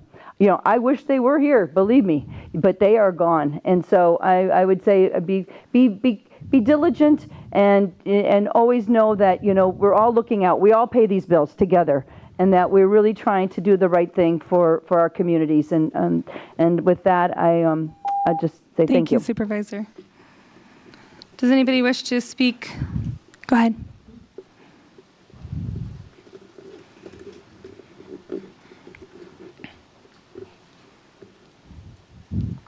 Pamela Storton. With all due respect to the supervisor, she was the loudest person speaking in the room so far. I think people have the right, it's their First Amendment right, to talk and talk the way that's appropriate for them. And not everybody speaks the same way. So with all due respect, speak your piece, speak your mind, do it respectfully. Ms. Tuggle, I wanted to thank you for bringing up the park and the bricks and the costs. I would think that half the people in this room have Mr. Jeff Lee's cell phone number. We should be able to get that number. He's the person in charge, and we should be able to get it tonight. Otherwise, I think we need to wait on that budget, get those numbers so you can plan, and also understand clearly what the unfunded liabilities are for PERS. Since there aren't line items, we don't really know. So I thank you for bringing that up, but we should be able to get that answer. I think people could text. Maybe he could call in right now and give us those numbers. Thank you. Thank you, Ms. Storton. Anybody else wish to speak on this item? Seeing nobody come forward, is there anybody on the line? Yes, we've got Kelly Phillips. Okay. Hello. Hello, sorry. The timing for the audio when you're on hold and watching the movie is different. Mm-hmm. Go ahead. So am I, okay, so you're, okay, thank you. And I wasn't sure, I might be in the wrong spot, although I did explain what I wanted to talk about. Kelly Phillips, Grover Beach, sorry. I had a question on Exhibit A for the master fee schedule for the wastewater. It's not about the 218 or approving the rates. It's just a question on the schedule. Do I need to wait? Is that no, I think that's I think that's pertaining to this item. In this item? Okay, go ahead. Okay. So can anyone tell me, looking at the description of the, various things and what they get charged, where do the condos on 4th Street fall? And you can look and tell me in a minute. But so the reason I'm asking is I took a tour and asked a bunch of questions and got to learn a lot and was told that, each of the units has their own water meter and will have a water bill, but sewer's included. And I thought that was interesting. And I said, really? Well, how does that work? And she says, well, it's just included in the HOA fees. And then I started thinking, so they're going to get just a water bill? Like, who's going to get... And so then I wanted to just see it on the schedule. So, again, those of us that aren't doing this full time and are just trying to be responsible and look at the budget and understand where our money's going, this is one of those things that just kind of was a question for me. Okay, thank you for your question. Is there anybody else on the line?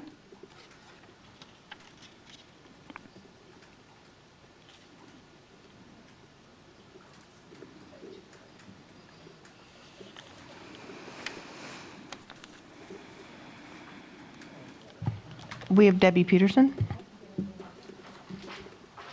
Hello again, Mayor and City Council. I wanted to start just with a few comments on the budget. The first one is the organizational chart.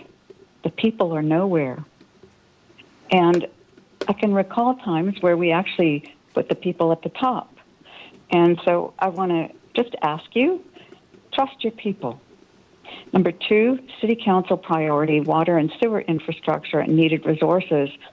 if it's a priority and if there's such a great concern that we're going to have overflowing sewers, then make it a priority.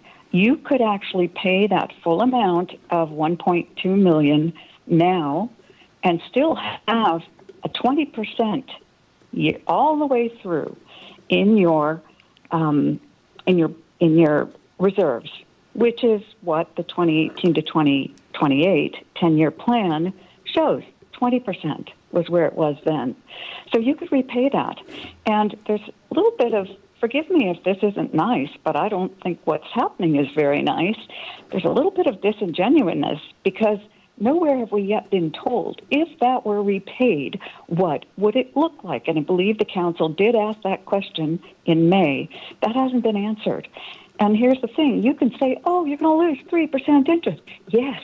But if you borrow $1 million less, instead of borrowing $4 million, you borrow $3 million at 5.5% interest, the bottom line is going to be better by 2.5% on $1 million.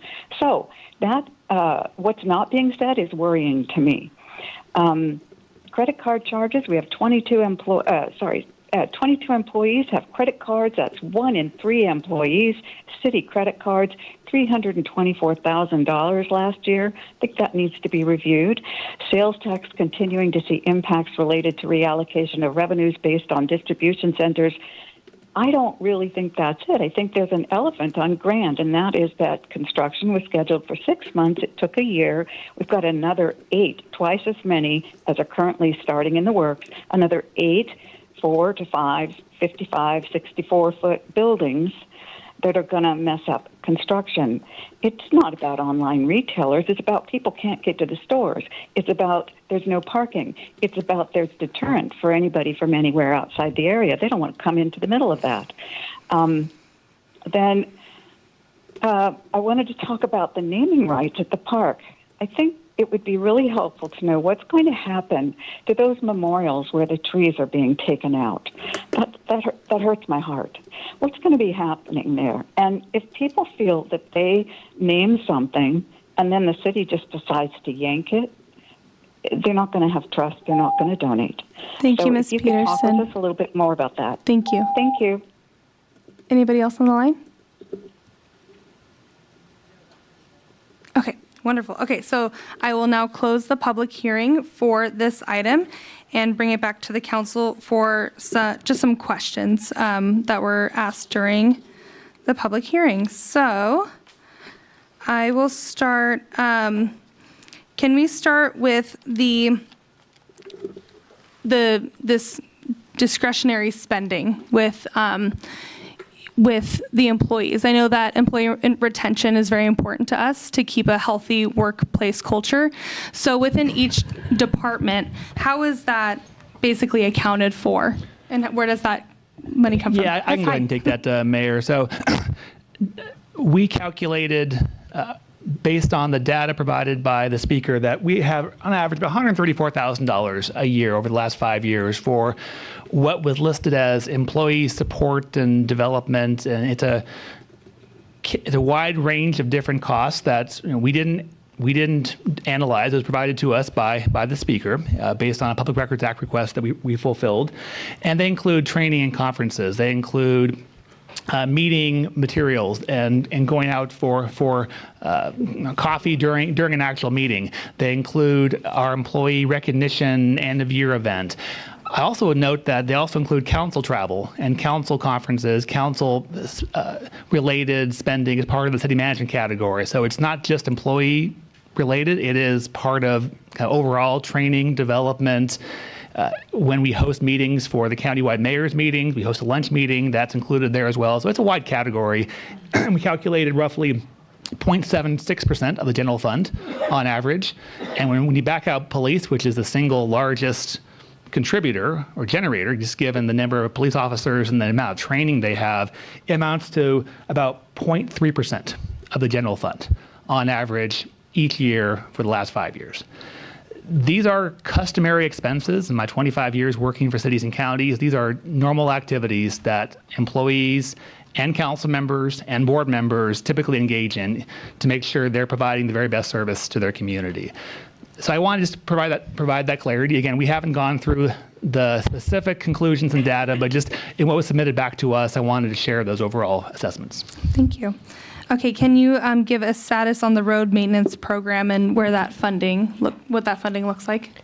Sure. So with K4, I'm not sure if it was K14 or general maintenance. With K14, we're at 70%, just over 70% of residential streets completed. As you know, that program has been delayed a bit, as our next item will discuss, pending some sewer projects that we have not been able to complete ahead of those projects. We do anticipate a funding shortfall overall for K14, and that's just really due to unprecedented inflation in construction costs that we've seen over the last few years.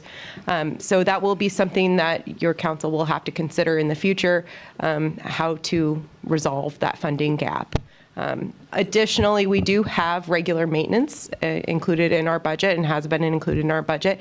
It's at a lower level, at about $50,000 a year, I believe, at the present time, because K14 is taking care of quite a lot of that maintenance. But as we look to the future and as K14 concludes, we will have to dedicate additional funding to regular maintenance and maintaining that investment. There is a budgeted increase in the CIP in your recommended budget of, I think, $100,000 in fiscal year 26-27 as we start to ramp up toward more regular maintenance needs.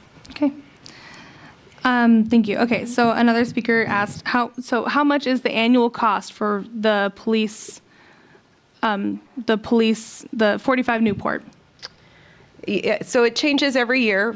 There's an inflator each year, but it's currently under $10,000 per month. At the end of the lease term, it would be just over $10,000 a month. So over that full 5-year period, it will be less than $600,000, around $575,000, I believe. Okay, thank you.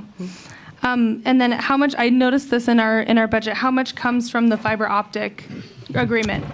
I can speak to this, and this is an area of complexity, I'll say. So back in 2020, the city entered into a lease agreement with a company called RTI Technologies, RTI Infrastructure, for additional fiber optic cables. City had one installed in 2000 from Japan, but we received very little revenue from that. There was not really an agreement in place for that. But the agreement in 2020 said that for every cable that was installed and was operational, the city would receive $100,000 up front and then $100,000 annually for 20 years. And operational is the key word, because since 2020, there has not yet been a cable that has fully been operational because of the complexities of routing a cable across the Pacific Ocean to Asia. The first cable was just about to be installed, and then it ran into Chinese territorial issues in their water. And we weren't really able to control geopolitical issues facing Asia. So that cable, unfortunately, is on a very long track. But there are 2 cables since then that have landed in Grover Beach earlier this fiscal year. And I've been in frequent contact with RTI Technologies, and the first of those cables is expected to be operational any day. And the operator has already been identified, they've been announced, and as soon as that first cable is lit and operational, we will receive the initial payment, and I'll actually have him come into a council meeting to provide a presentation on the cables going forward. The second cable is expected to be operational this fall. And so once that is in place, then we will accrue the revenues back to this year, and then for next year, account for those going forward. So it has taken longer due to circumstances outside of our control, given what's happening in the Pacific Ocean with other countries and the intricacies of the technology companies. But these cables are coming, and they are imminently operational. So you mean we don't have, the city of Grover Beach has no control over what happens in the Pacific Ocean? We are working with Meta I'm just kidding. and I'm sorry. Alphabet, and those companies have their own timelines and their own systems. Can I ask a follow-up? Yeah. But do we have income showing in our budget from them? We have previously, but we have deferred that, and we've been open about that. Mm-hmm. And in this year's budget, we're hopeful that the first cable would happen this fiscal year. We could accrue it back to this fiscal year, and that is included within our estimate for this year. And going forward for next year, based on the information we have and the imminent operations of 2 cables, we feel optimistic that that can be counted on for next fiscal year. And let's say geopolitics goes sideways. What's the impact to the budget? It's at $200,000. And so we would know more. And if we haven't gotten it operational by this coming fall, then we'd be able to report out in the mid-year budget cycle and recommend accordingly to the council. Okay. And then my last question, because I think that some of these other questions, we can address them here soon. Just talking about accountability, there was a speaker that talked about, a general line item of $1 million in supplies, and another one talked about employee credit cards. Where do we ensure that accountability is being held with these costs? If somebody uses a credit card, how do we make sure, I imagine it's with the audit, which we have received flying colors with. Yeah, I think the audit is one way in which we are held accountable. We also do have our department heads responsible for all credit card charges within their departments. They are to be checking on all charges. And then additionally, there's a final check in administrative services department before those bills are paid. I would say for credit card charges, the majority of actual cost is related to technology purchases, our licenses and things like that for our programs. IT companies require us to use credit card payment as our method for that. Okay, thank you. All right, and I also want to make a comment that we are just giving direction tonight, and items like the bricks and things that can be brought into the budget and accounted for, including the loan repayment. That'll be included with our direction. That'll be updated with our approval of the budget at our next meeting. Correct. You'll be adopting at the next meeting. This is just to provide final directions so that we can prepare that final budget for you to adopt. Wonderful. Okay, so I think that bringing it back to the council, the first thing we need to talk about is the loans, because we know that the money is there. We just need to, figure out which journal to put it in, and I think we all understand that it needs to be paid off. Whether that's 2, 3, 4 years, I don't think it should be 6 years. It should be sooner, but we need to make sure that we're looking out for the long-term viability of our city's funds. So who would like to start our loan conversation? I have more questions for staff. Oh, go ahead. Okay. Should we Let's wrap do up questions first? Let's do Okay. questions first, and then, yes. Okay, a caller mentioned or asked, I believe, the same question I previously asked and got an answer, but that's telling me that it wasn't communicated in a way that everybody could hear. So I want to re-ask. If we paid off the loan today, I'm super wealthy and I'm going to just do it for you. You're welcome. What impact would that have on what we are borrowing what we might be borrowing to fix our sewers? So it would give us an increase in cash flow of just over $1 million in the wastewater funds reserves. I don't believe that actually completes any of the projects that we have closest on the horizon. That is why we would be seeking debt financing for those projects. Would it change the total amount that we're borrowing, or is that already been factored in? That's what I want to be really clear. It would not. That repayment has already been factored in the dollar value that we intend to, if 218 goes through, that we intend to borrow. Correct. So no repayment's going to change that at all? No. Okay. The condos came up, and HOA fees and sewers. Can we clarify? I assume they pay individual water because water is based on use, and sewer is a flat rate, so it can be folded into HOA. But if we don't know this answer, can we clarify that going forward? Yeah, we need to look that up with the developer. That's fine. And I think, one other. If not tonight, is it possible to parse out what it actually costs to train mostly us, but training versus employee celebrations, which I'm not questioning. I don't feel like those are like items. Making sure that we know legally how to behave so that we don't get the city in a whole world of hurt is not discretionary. Yeah, I mean, I think within that budget that was discussed, there's a lot that's not actually discretionary. Almost all of police training is mandatory, mandated by post-training. So, and in addition, there is a lot of employee training that is mandated as well.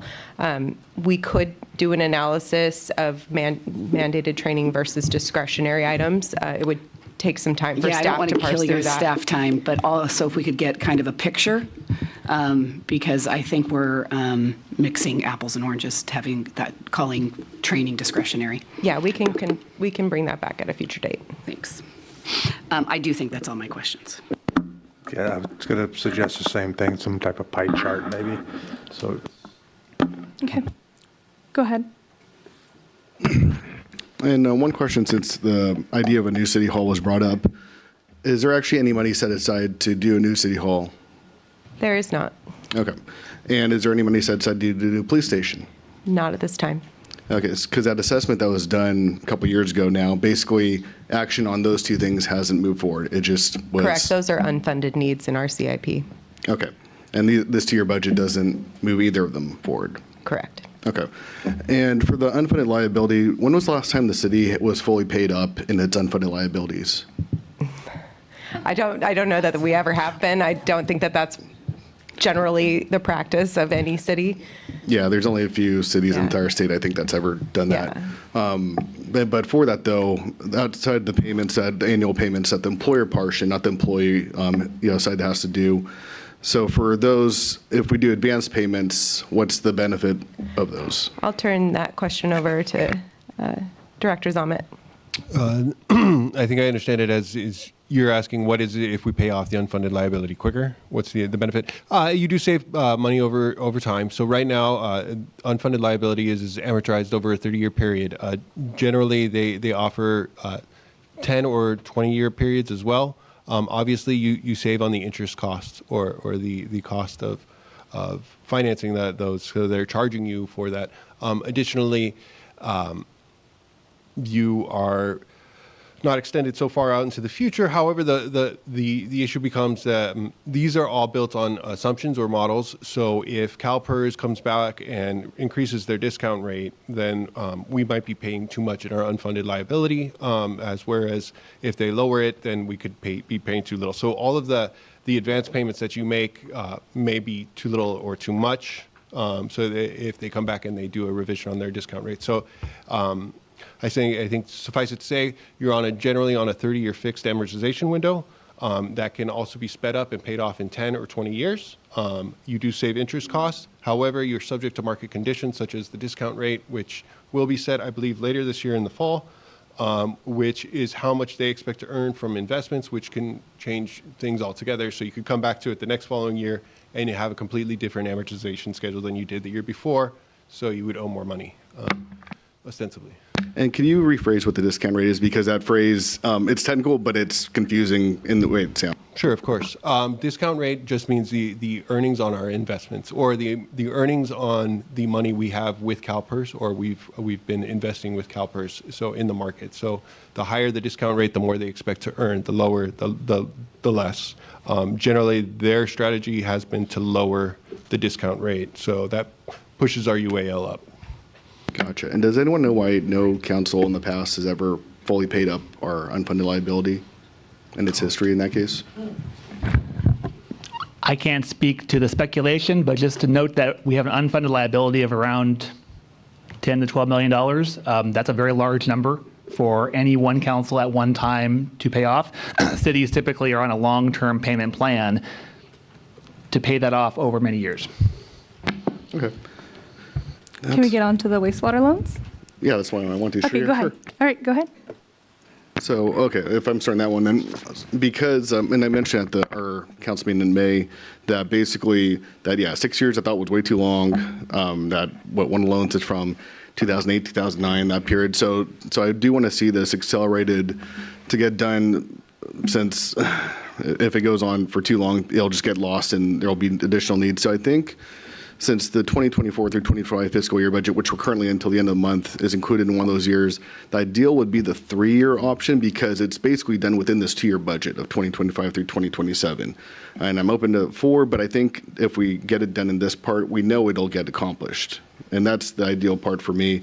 And yes, I think more cash flow is better because it seems to be every time there's a capital improvement project, costs just go up in the market all the time too. So I do like the idea of having even just a buffer of more cash flow ready for that too, whenever we do any of these kind of projects in the wastewater side. So I think that, like I said, if it's within this 3-year part, which means through this 2-year budget, basically that's the ideal part that I'd look for.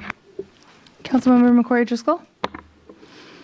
I have to say I agree. I would like to see that paid off sooner than later. previous city councils agreed to it. Everyone was in favor of everything that happened in the past, but not saying anything was wrong in what was done, not saying it's not fine to have a 6-year payback plan, but we are in much, much better shape than the county is, many of our surrounding cities are, and I think we need to take advantage of that and pay back the loans we owe, and I agree with the 3-year plan. Okay. I am not certain on the year plan, but I wanted to have a broader conversation. I've been thinking about this through analogy, so bear with me. If you have a home equity line of credit and you took it out to repair something on your house because you didn't have the cash, and now you're saying, okay, I need to pay it back. And this is somewhat comparable. It's a low interest loan from ourselves, from the city to the city. I do agree that it needs to get paid back. I do agree best practices moving forward is not to do it. But I also don't want to rush to repay it to the point that then we need to look at taking another home equity line of credit because our air conditioner broke. Right? So I don't know exactly where that sweet spot is. Having it within our purview of the 3 years, I do like that. I think for me, it's more a conversation of at what reserve level are we comfortable, and at what reserve level are we risking going back to getting another line of credit, because there are some fires you have to put out. Can you go back to the slides of the 3 and 4 year, please? All right, Mayor Pro Tem. I was just saying that I think the reserves are pretty close, even with the 3-year payback. So I'm not opposed to that, but I understand what Councilmember Tuggle's talking about. But let's take a look at this.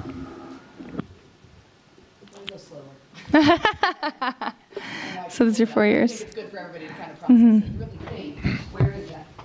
Where do we hit that point where the benefit or the risk outweighs the benefit and puts us in a situation of making a reactive decision? We are financially stable, and our goal is to create stability, whether it's a boom time or a bust time. It's part of with the cars and the leasing the cars.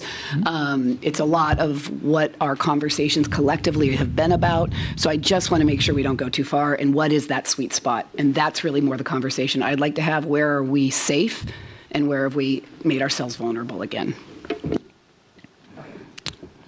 3 first.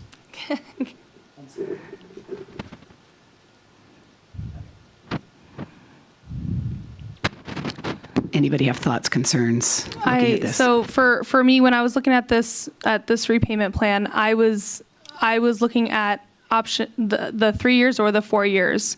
So the truth of the matter is that no matter what we choose moving forward, there could be something like a recession or a pandemic or something where we do go low. There's also something that could be an economic boom. So it's neither here nor there.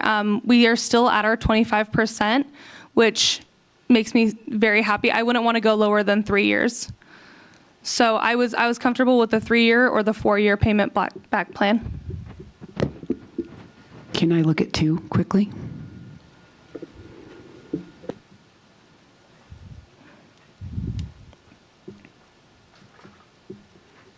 And 4, please.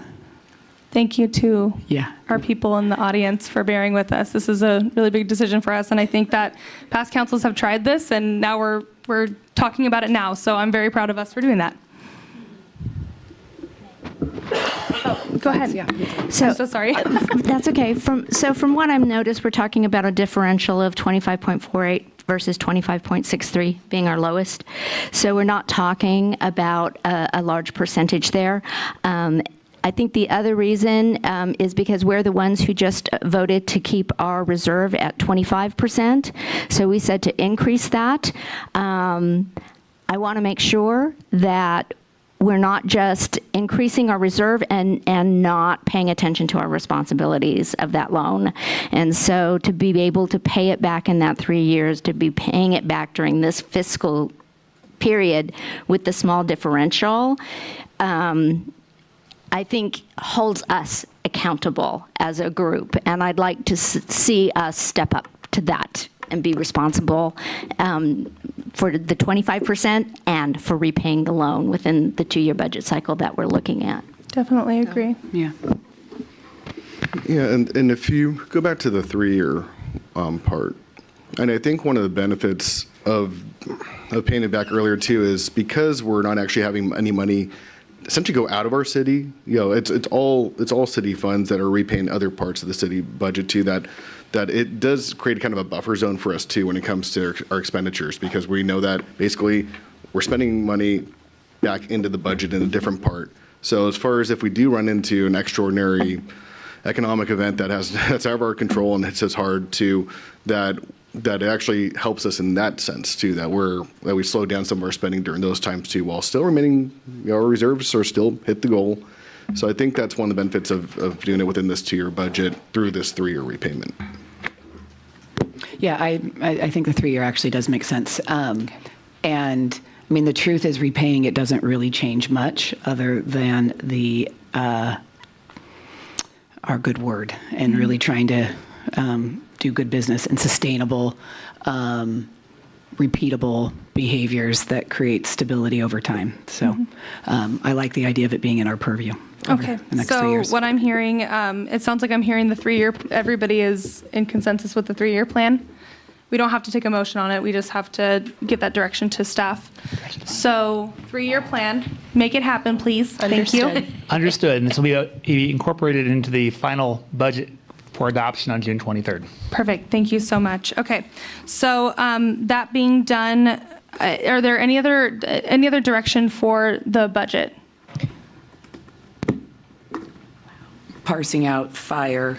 Oh, yes, I'm sorry. Okay. Yeah. So we have, sorry, I should have started with that. My apologies.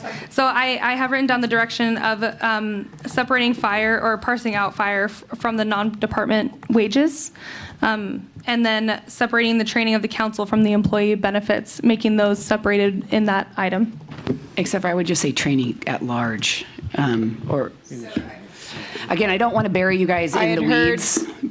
Discussion of mandatory versus discretionary. Is that what we're looking for? Yeah, and I mean, defining that obviously gets gray. Like, you're required to have the mayor thing. I'm not sure we'll have that in time for the budget adoption. What we could commit to is separating out council-related travel, training, conferences, new member academies versus employees. I think that's reasonable over the next week and a half. Beyond that, that would require more of a significant work effort about what is mandated training, what is discretionary, and then what is job specific, what is career development. There's a lot that goes into that. Right. Okay. That sounds good. That works for me. Okay. Anything else? I had a question. Where is all of our community outreach? Where is that in the budget? Most of it depends on how you look at it. Most of it is in non-departmental. So our communications contract is probably the bulk of the expense for that, and that is in non-departmental. Okay. I just need And to then know the where rest I is need to a do lot more of staff homework. time. Okay. Yeah. Are there any departments or any areas where you feel that there's going to be a significant decrease in expenditures that we maybe can't see at that high level other than repayment? No, I don't think any of our departments saw large decreases in budget expense. We operate pretty lean, I know. Okay, thank you. Go ahead. Yeah, and one thing too is, and maybe this is just helpful, for this conversation, because the fiber optic, side that City Manager Bronson mentioned. So as far as within the management of the budget that the council adopts, because that's kind of the key to actually how money actually goes out, is, so for instance, like the first $100,000, that could come up to and then the second 100 and stuff that you talked about, if those aren't materializing within the time frame that you're seeing right now too, as far as the expenditures out to make sure if the revenues end up not matching the expenditures, that kind of dynamic, how does on the management end of things of our budget look like? Because those are significant kind of one-time events, even though the 100,000s become ongoing every year too, but because they've had delays that you mentioned, international water politics is out of our control, and I don't pretend that it'll ever be. So for those kind of conditions, if it did have more delays because of things like that, how does that get managed? Yeah, good question, Councilmember. I think I'd refer to these revenues as franchise fees, which are general revenues. So similar to property taxes, sales taxes, cannabis taxes, hotel taxes, they go into the taxes category that fund city services in general. So there's not a specific expenditure tied to fiber optic revenue, just as there's not for cannabis revenue, just as there's not for any other general revenue. We look at all that when we review our budget, and we do so on a quarterly basis. We bring a quarterly financial report to your council. We have a very thorough mid-year review, updated forecast. So that's really to try to keep abreast of key financial trends. And as revenues change, as expenditures change, we can bring that to the council and advise and recommend accordingly. So we'll be tracking this carefully. I'm working very diligently with RTI Technologies to see this come to fruition because we have been waiting patiently and we've been working with them. We've seen the landings happening in our city, so it is happening. It is a matter of when they turn on the data connections from Asia to the Pacific, to the United States, and then that will trigger the beginning of the lease revenue to our city. Okay, and I mean, I've been out there, so I know that they are, looking to get it operational. And I mean, maybe that would be helpful, is because the mid-year budget review that, well, and the two-year budget always sounds weird, except it's a mid-year budget review, but that the part that would happen at the beginning of 2026, it might be helpful to note if those occurred or not too, because that's because of the unique nature of where they're at and concerns that have been brought from the public too. So that's a recommendation I have. Any other direction? No? Good? No? Okay. No microphone? Okay, thank you. Well, great presentation, and thank you so much for all of the, I mean, it's really a story, and that's what I think is so beautiful about our budget document, is that somebody who doesn't do it every single day can take a look at this and somewhat understand it. So thank you so much for that presentation. Before we move on to our last item of the night, does anybody need to take a break? I think we all need to stand up for 10 minutes. So be back at 8:05, please.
All right, welcome back.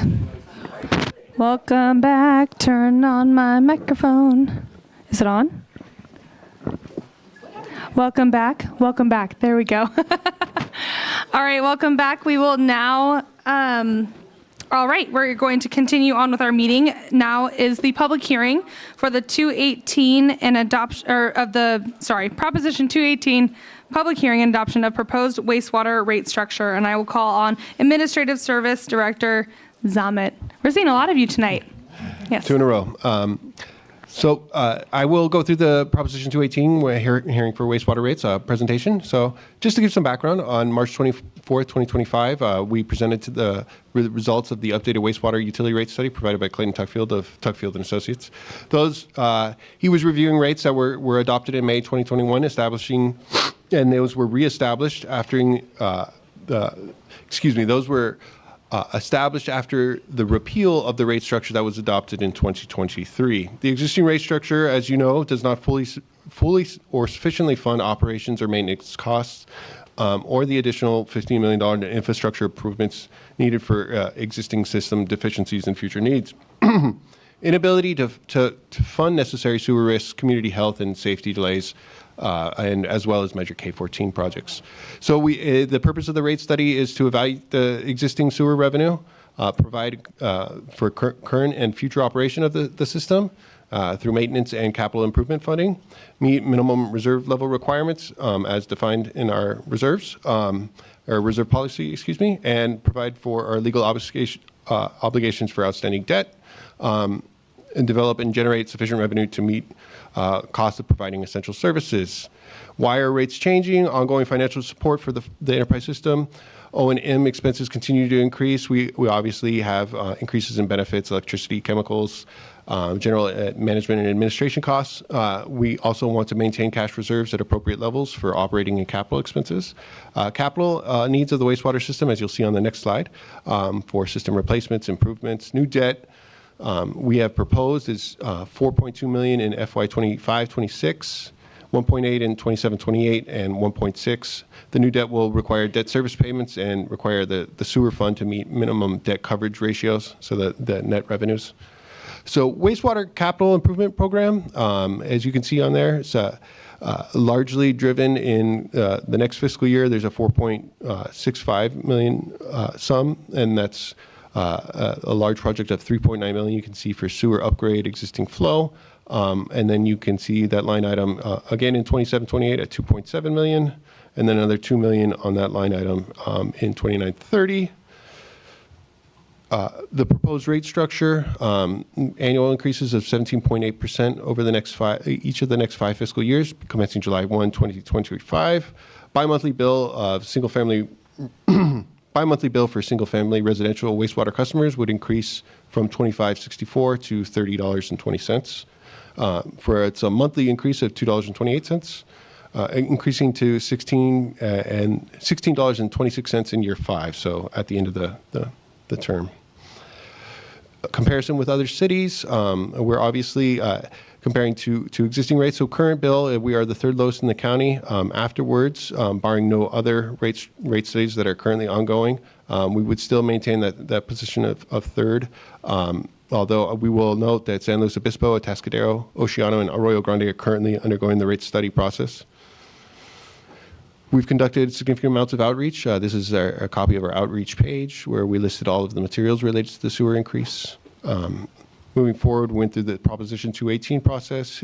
As noted, we spoke to you on March 24th, 2025 about the rate study initially. Came back on April 14th to authorize the 218 process. Mailed notices on April 25th in both English and Spanish with a return protest ballot, conducted 2 information sessions on May 8th at City Hall and 1 on May 28th at the Ramona Center.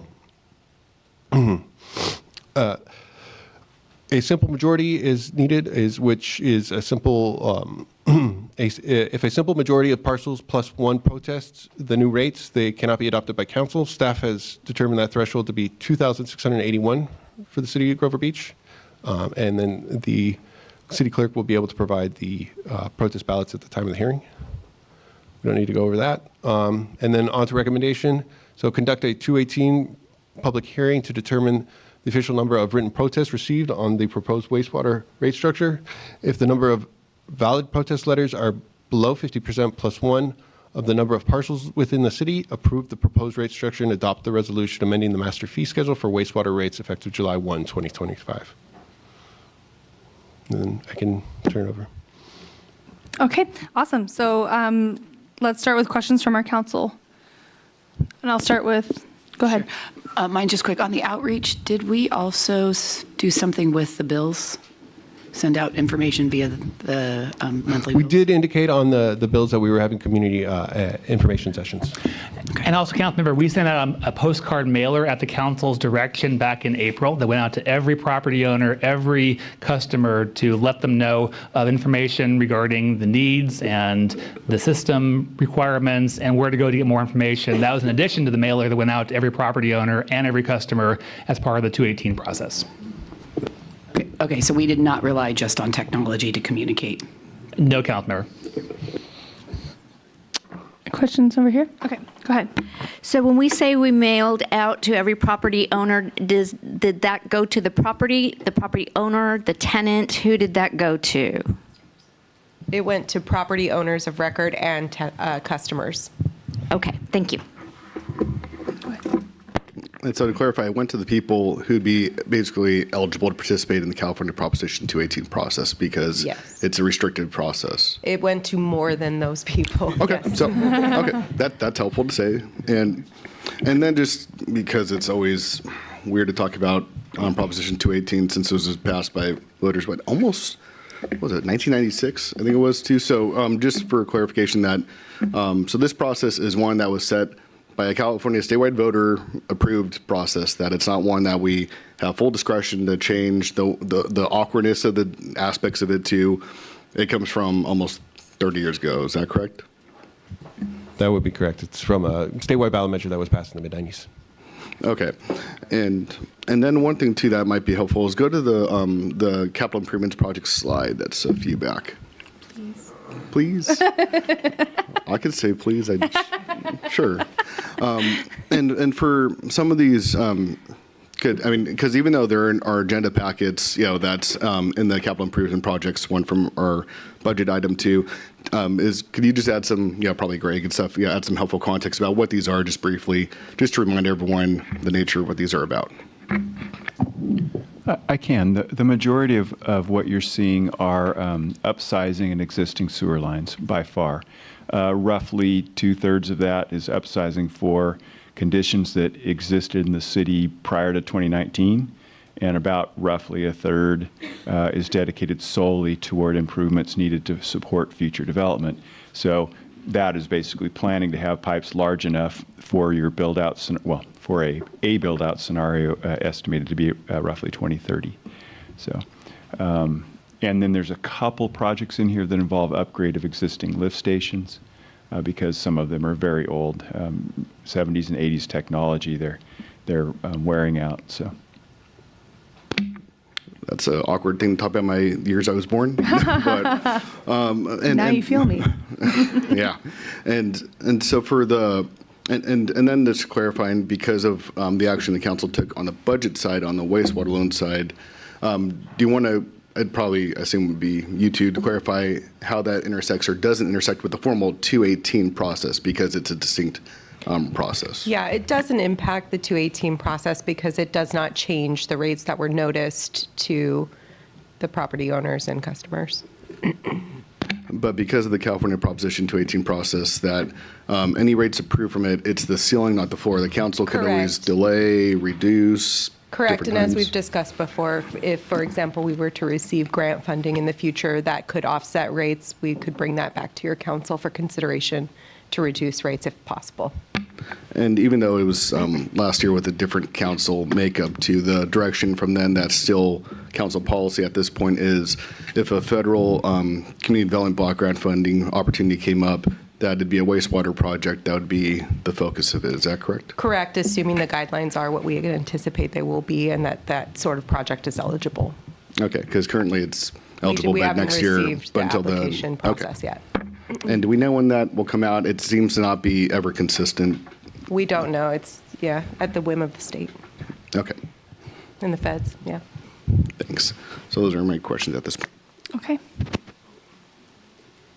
You talked about the build out, but can you touch on new development and their what they pay, their percentage of pay? I think we touched on that before, but when you talk about build out, I think about adding new homes. So can you explain what build out means and the rates that new developers pay? Yeah, first of all, maybe build out's a bad term. I think it's more appropriately named planning horizon.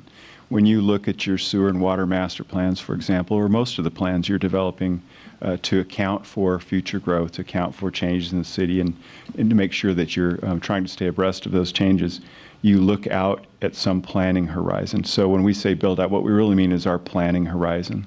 And then when you look at that, we're anticipating population at that time. Things like population, traffic, everything that could impact the city, and then you make plans to plan around and account for those things. So it's really planning horizon. And then talking about development and how much they pay. So a developer, they pay what are called development impact fees at the time, and those generally occur at the time of application, or they could be deferred all the way up to the time of occupancy under certain circumstances. But generally they have to pay, and they pay an amount that's estimated to be their percentage of the capacity that requires a capacity upgrade. So the question asked earlier by Councilmember Wyrick was, what are these, what do you mean when I say capacity upgrades? What we mean is upsizing pipes. You've got to remember that the existing users have to pay for their part of the pipe that needed to be upsized anyway. Development can only pay for that incremental portion that is directly related to development. It cannot be used to pay for existing system deficiencies. So if I understand that, we still have to pay our fair share, those of us that were already here, et cetera, and using sewer system. That is correct. Thank you. Before we go on to other questions, can we get IT John out here to turn on this TV again, please? Okay, good. Thank you so much. Okay, go on. Piggybacking on that, so with all the new development, we have the stuff out on West Grand. We have a little bit further east on Grand, and then the hotel. Have any of those been deferred at this point, or have they all been paid up to date? I need you all. Thank you, Community Development Director Martin. So at this point in time, all of the development along West Grand, as well as 950 El Camino Real, or what we're calling the hotel projects, in total it's about $1.4 million in development impact fees that are due to the city. Of those, 401, 402, and 197 West Grand Avenue have all made payment. Cleaver and Clark, 1206 West Grand, is the only project that has been deferred for affordable housing purposes, under state law allowed for affordable housing purposes. So that's been deferred to occupancy, which we plan for in December. And then 950 El Camino Real, as well as 1598 El Camino Real, are the other two hotels that are in process, and they will be slated to pay prior to occupancy. And what was the rationale for deferring for the hotels? How did we get to that place? Or is that common practice? Is that a decision City Council made prior? There was a decision made by a prior City Council under an economic benefit policy to allow for certain deferral of projects that would bring a certain economic benefit to our community.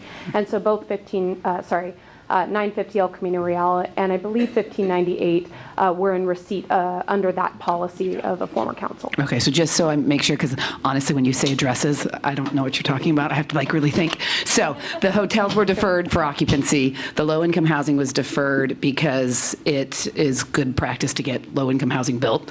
And then all of these newer developments, predominantly by CCB, have all either been paid or will be paid on their schedule for plan approvals. Correct. They do not include any type of affordable units, so they're not eligible for deferral. Got it. And Cleaver and Clark, yes, deferred pursuant to state law. Perfect. Thank you.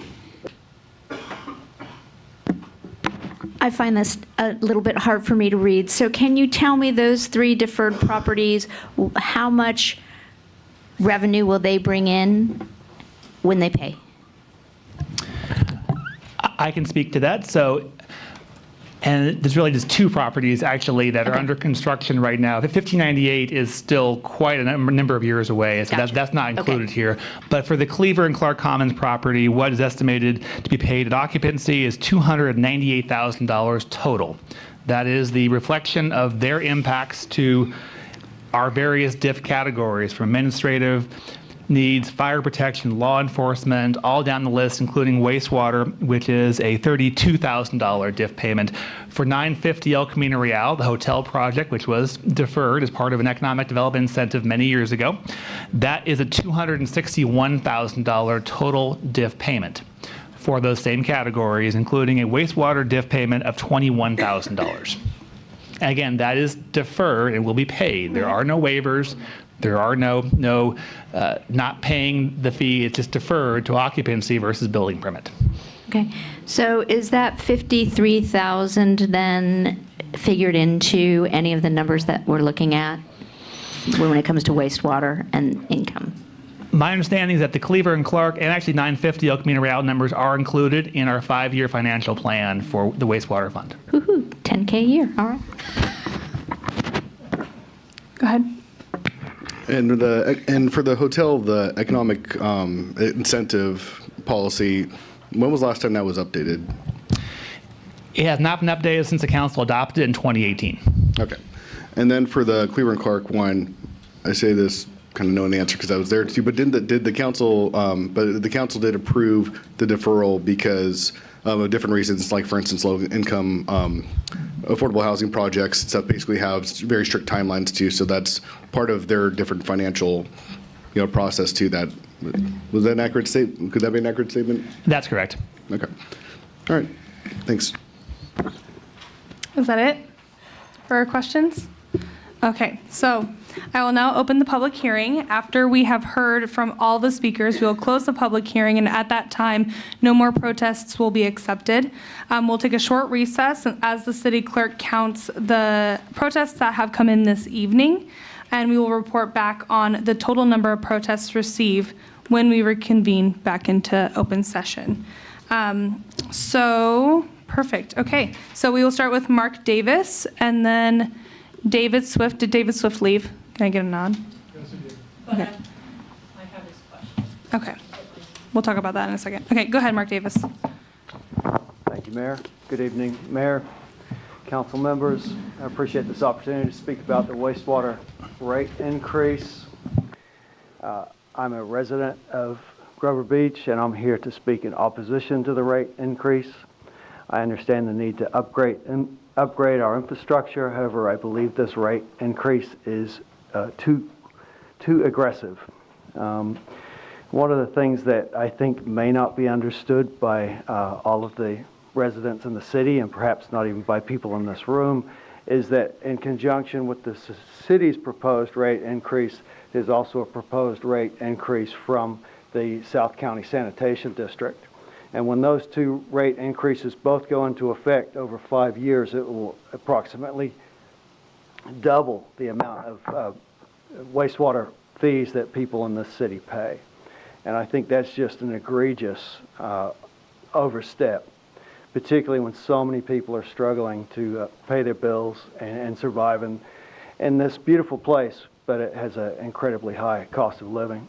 So I'd encourage you to pause, reflect, and see if there's another way that we can achieve our infrastructure needs without increasing rates this aggressively. Thank you. Okay, so Ms. Storton, if you would like to speak on behalf of David Swift, then you can, but you won't be able to come up again and speak on behalf of yourself.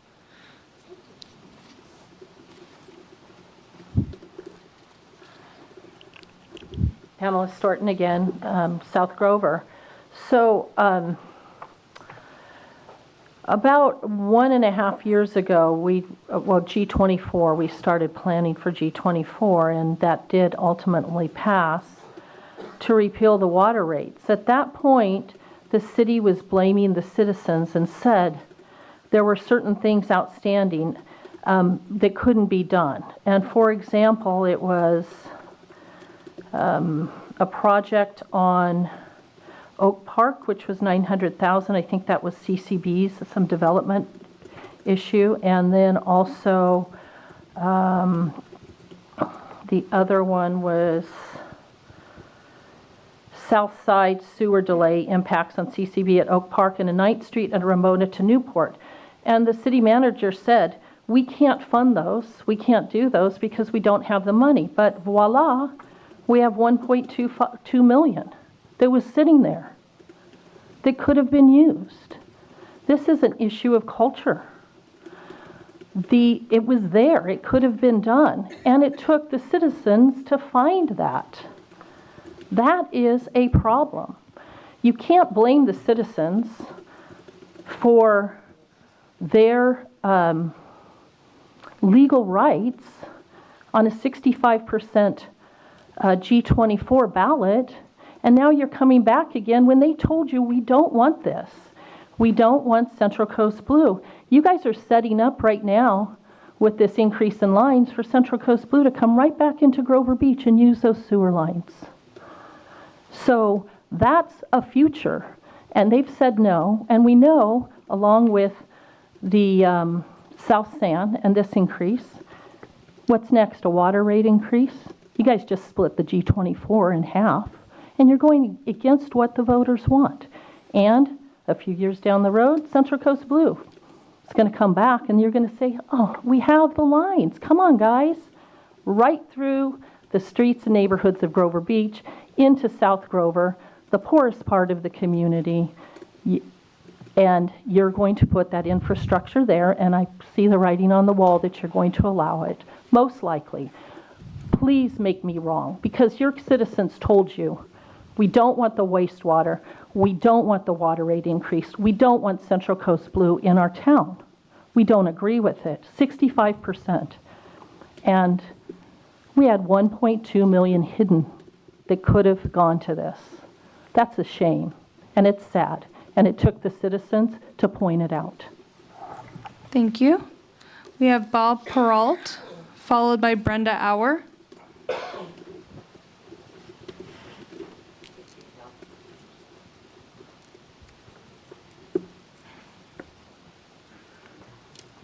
Thank you.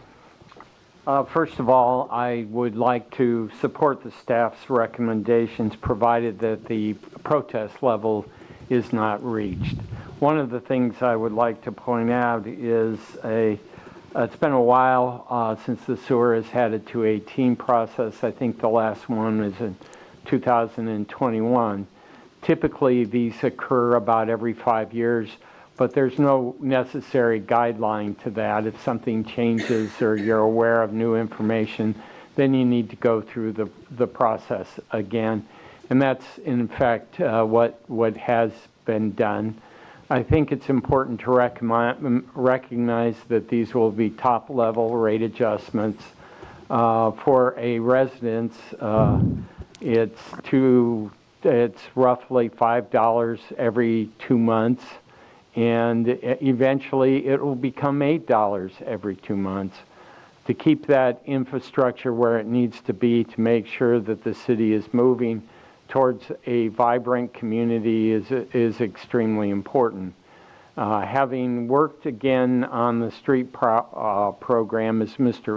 Auer pointed out earlier, I can tell you in the years before 2014, we were unable to find the money within the general fund or within grant funds to actually keep the road programs updated to where they needed to be.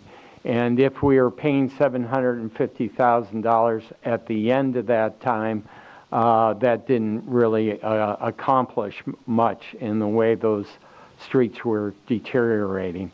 I just don't want to see the same thing happen with our sewer infrastructure. And, you know, I'm more concerned about lift stations maybe than anything else, because when they go out, they become very expensive very quickly. So I would support staff's recommendation. Thank you. Thank you, Mr. Peralt. Brenda Auer, followed by Lauren Westfall.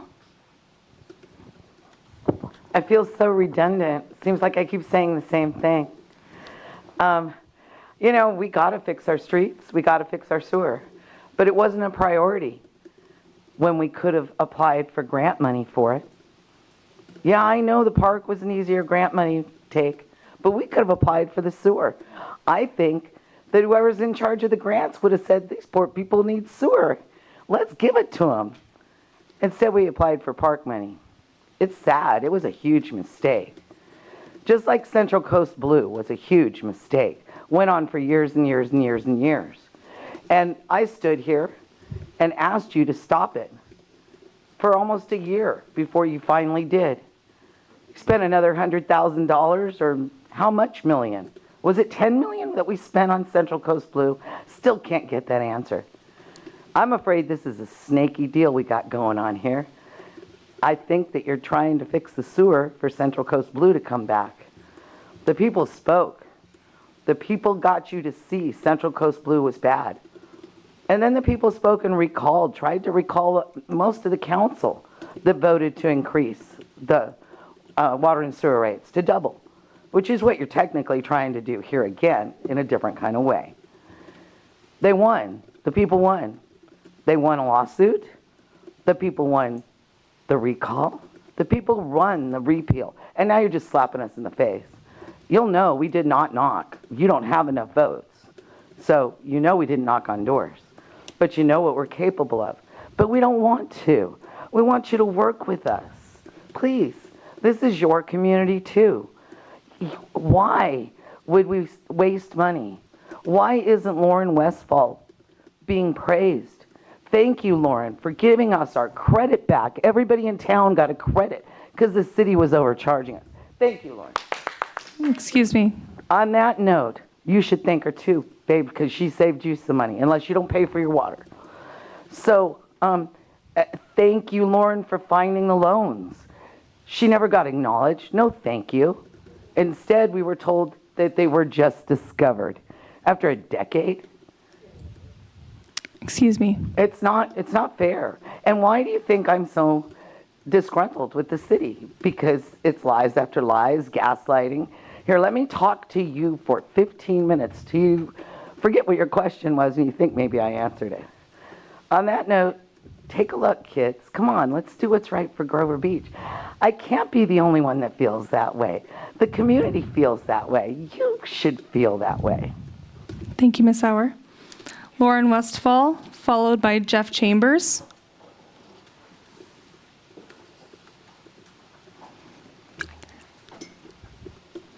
Good evening, Madam Mayor and Council again.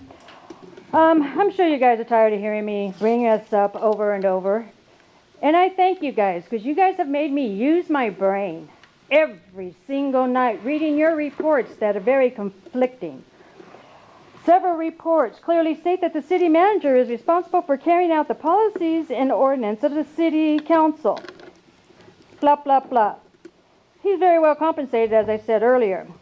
For years, he has recommended to council to raise sewer rates, use scare tactics now that our aging system is going to be back flowing into our house.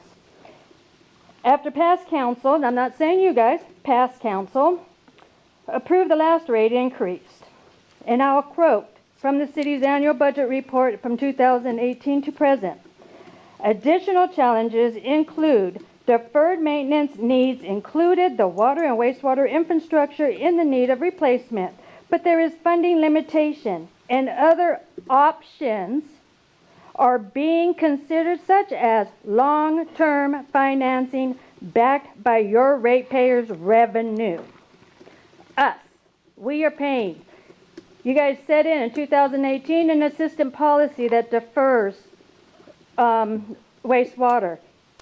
Bronson admitted at one city meeting that wastewater or deferrals were deferred 5 to 10, 15 years. I'm not touching on the common and cleavers because I believe we needed the low-income housing. 401, 402, there's going to be 96 units. $400 to $600 is in HOA fees. So you're going to be getting a lot of revenues from there. You have not even brought up the revenues.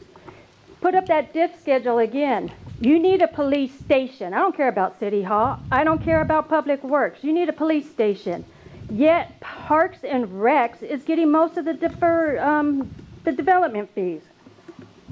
49% of the wastewater fund, you guys admit, is paying for salaries and benefits.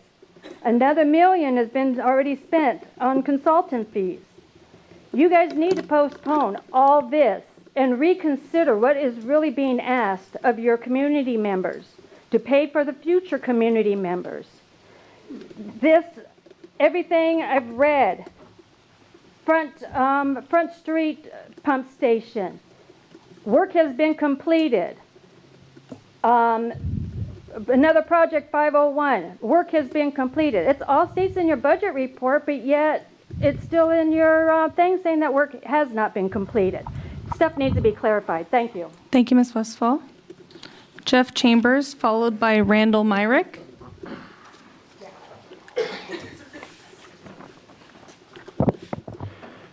Good evening, Mayor D, council members, and staff. Thank you for this opportunity to speak on behalf of South County Chambers of Commerce tonight. My name is Jeff Chambers, and I am the CEO. On behalf of our business community, I'm here to support the proposed wastewater rate increase. Why this matters. Our region depends on a safe, reliable wastewater system. This is essential infrastructure. According to a recent city study, current rates fall short of covering your operations, maintenance, and $15 million in urgently needed capital improvements like capacity upgrades, mainline repairs, lift station enhancements, and storm drain replacements over the next 5 years. This is consistent with our chamber principles. 1, economic development. A strong infrastructure fosters business growth. Reliable utilities give local businesses the confidence to invest, hire, and expand in Grover Beach.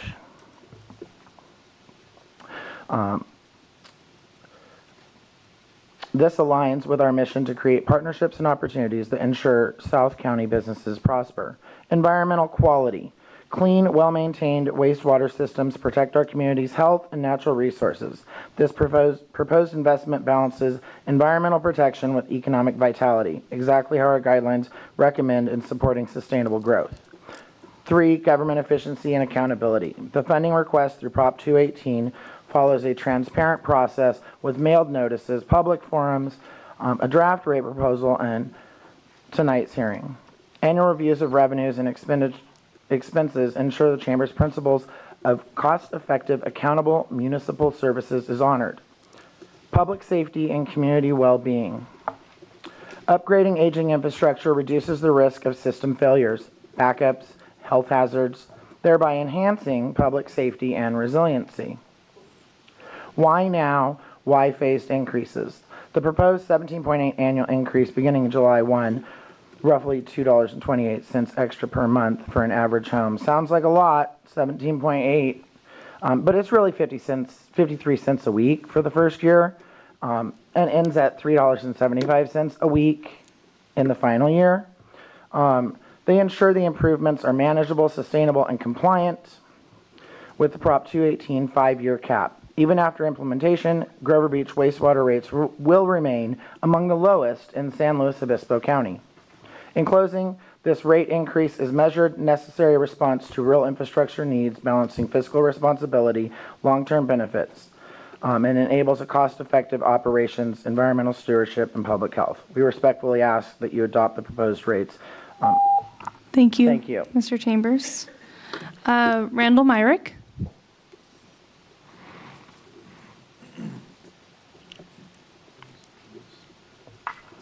Hello again. It's funny nobody's mentioning all these condominiums. I helped, like I said, 1975 I was helping my uncle put the laterals in vacant, there was a lot of vacant lots back then. They take in consideration growth, all that. He rezones a gas station to residential and condominiums. You already quadrupled the sewage problem right there. Why wasn't this stuff addressed before the building started happening? He's not fixing it, he's making it bigger. He got himself in a pickle, and you guys are taking it in his bull.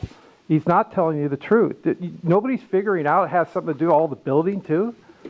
Things aren't going to explode. You have gravity from up there, it takes it down. Anything, you might have to fix some pumps. I put a lot of this stuff in. It's fine. They figured all that in. Where's there proof anything is wrong with it? just because they say something's wrong with it? He knows when you get all these people flushing toilets and taking showers in these motels and everything that we're at, and there's going to be a problem. Of course there is. Instead of being honest about it, oh, it needs repair, and you guys are just buying this. It's because of all the growth. We're supposed to be slowing down. We're going to have a water problem in 2 years. It's going to blow the sewage thing away. That's why he wants to bring wastewater into drinking water. And I hope you learned something by Lake Lopez with that parasite. That's just a little thing happening. They're right. He has that on the table. He wants that wastewater at $300 million, or whatever it is, and they can't seem to keep a budget. The guy doing the street, when I did contracts at $5 million, it took me 2 years. I can't raise it because I screwed up on my contract. This street guy doesn't get any more money because he wants it. He knew when he bid it about the inflation. That's why it takes me 30 days to bid that stuff. I don't go back and ask for more money. It's like you can't just give these contractors more money because they're asking for it. They have a bid, a contract, a price for you, and that's what they have to do it for. They consider it going on a year. This is like amateurs in here. I don't even know what's going on. You guys control the whole thing. He needs to go. You need to fire him. Mr. Myrick. Okay, well, he still needs to be fired. But anyways, but you guys are going to be the ones getting in trouble, not him. He's just going to go to another city and screw it up. Look at Oakland. Each one got indicted. Gratuities, cars, credit cards, that's all fraud. We got to stop this stuff. Start studying these things. It's not big enough to handle because of the growth. Not needs repaired, it's not big enough. That's all I have to say. And you got to think about all this building. There's more hotels going on. Stop some of this stuff and research it. I mean, where's the proof? I have cameras that can go 200 yards. I can put a camera and go 200 yards and show you nothing's wrong with it. Nothing's going to explode. It's not going to be big enough. And I have to 8 years listen to all this, and you get angry about it. Thank you. Okay, I do not have any other speaker slips. Does anybody wish to come up and speak? Okay. So we'll do Ms. Thornton and then Supervisor.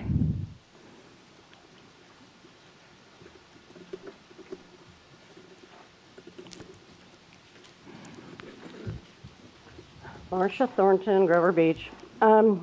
First off, personally, and many people I've talked to, if you're going to defer any rates for any of the new developments, then you need to defer raising our rates. We already paid for our sewer hookups and to have the privilege of having a sewer.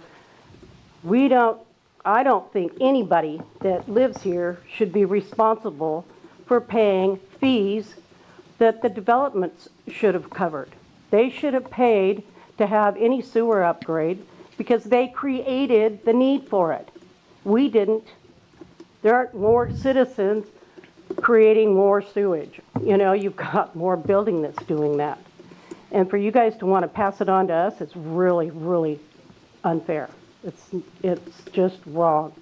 And off the subject, can anybody tell us exactly what caused the water scare a while back? I've never heard. That's about all I got to say. Thank you. Get your act together, guys. Thank you, Ms. Thornton. Supervisor?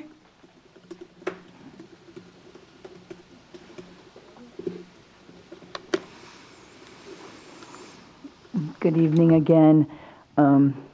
I can speak to the water issue that happened about a month ago already now. On another topic. Well, I'll go to the individual and let them know, but everything's good.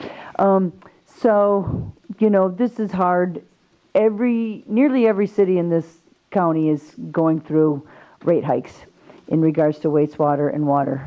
I think City of Los Angeles, City of San Luis Obispo is tomorrow night, and they had a hearing last week. I wish I lived in Grover Beach so I could vote yes, because your rates are way lower than we have in the City of San Luis. But I think the most important part is that none of this is easy. We understand that things are very tight right now financially, but if we don't invest in some of this infrastructure now, it does become much more expensive later.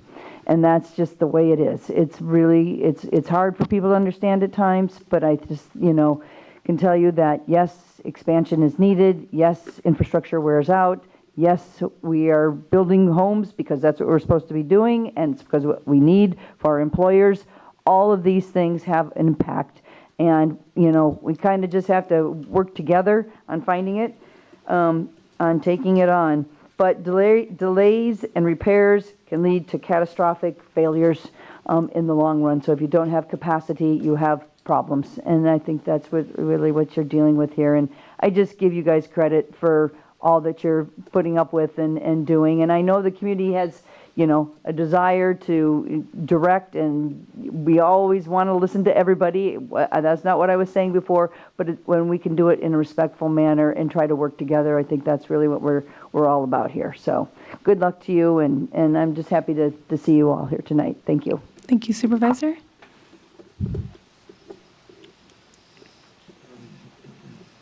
Ron Arnoldson again. I just want to mention the fact that everybody's saying we have the lowest sewer rates.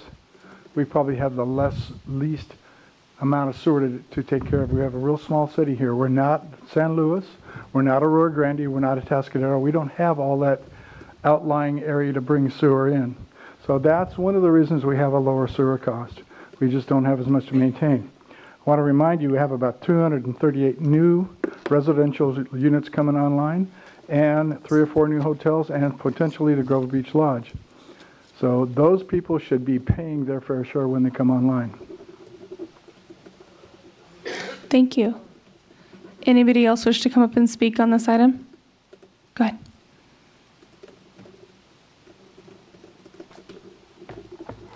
Hello, and thank you everybody on council and staff and everybody who made it in today. My name is CJ. I'm a resident in North Grover Beach.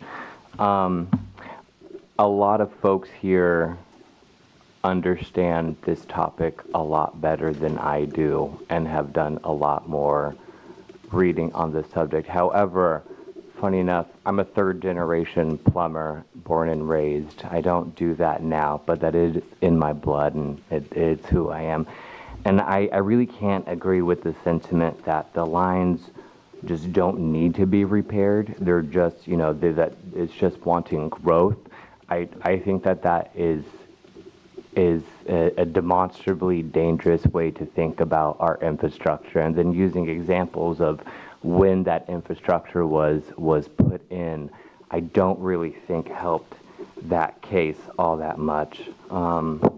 Personally, I think regardless of development, no development, however much development, sewer lines that old, I don't trust them, period. We need to do what is necessary to take care of our home. That's that. I can't really put it any more simply than that. We have sewer lines, they need to be repaired. They've been put off. There's other projects waiting on them.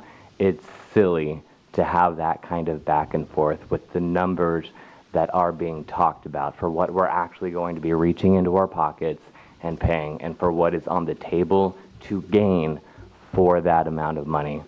It really should be a no-brainer, and I'm looking at all of you, and I think you agree. So let's do the right thing here. Let's wrap it up. Thank you. Thank you. Anybody else wish to come up and speak? Is there anybody on the line? Yes, go ahead. We have Debbie Falcon. Hello. Oh. Hello. Who's first? I'm Debbie Falcon. Okay. Hi, I'm Debbie Falcon. I'm on Atlantic City. I'm calling to formally request a clarification regarding the handling of the Proposition 218 protest letters. Under Proposition 218, protest letters must be tabulated by an impartial person and counted in full public view.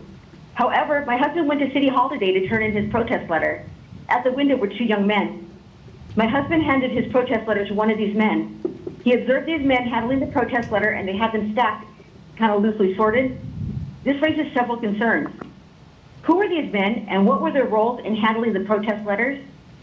Was the sorting process publicly disclosed, and if so, where?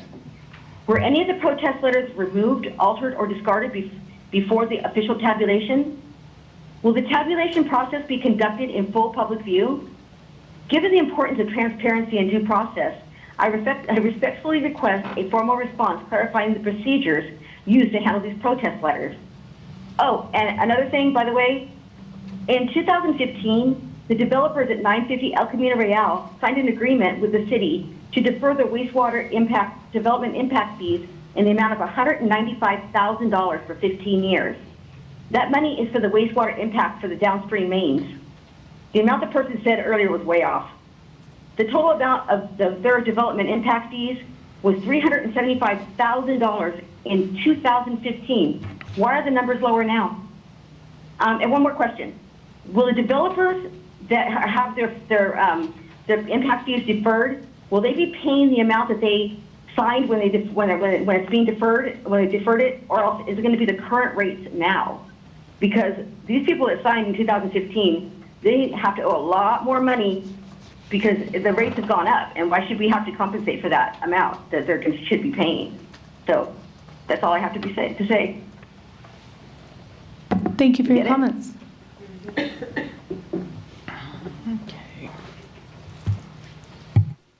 We have John Weissong. Yes. Hello? We have John Weissong. Yes. Hello. Yes. Hello. We can hear you, Mr. Weissong. Yes, I have a situation I want to know about. I've asked a question several times. Why is it that the mayor and the city manager and the water people, whoever it is, can't go to call the senator of California that's here local, and I can't pronounce his name. But I've gone across the United States over 20 times. I've stopped and went in to city council meetings.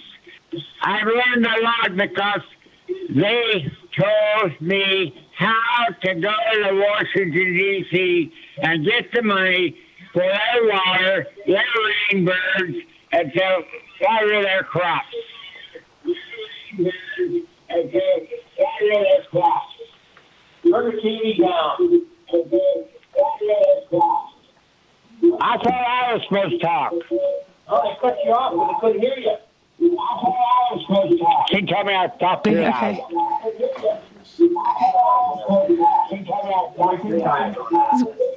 When can I talk, Nicole?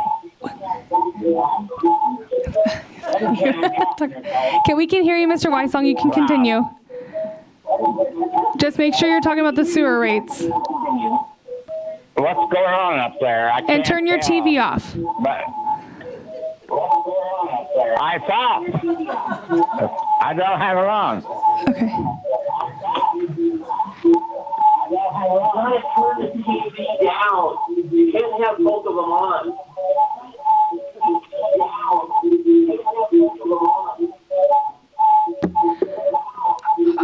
Mr. Weissong, can you hear me? Yes, I can.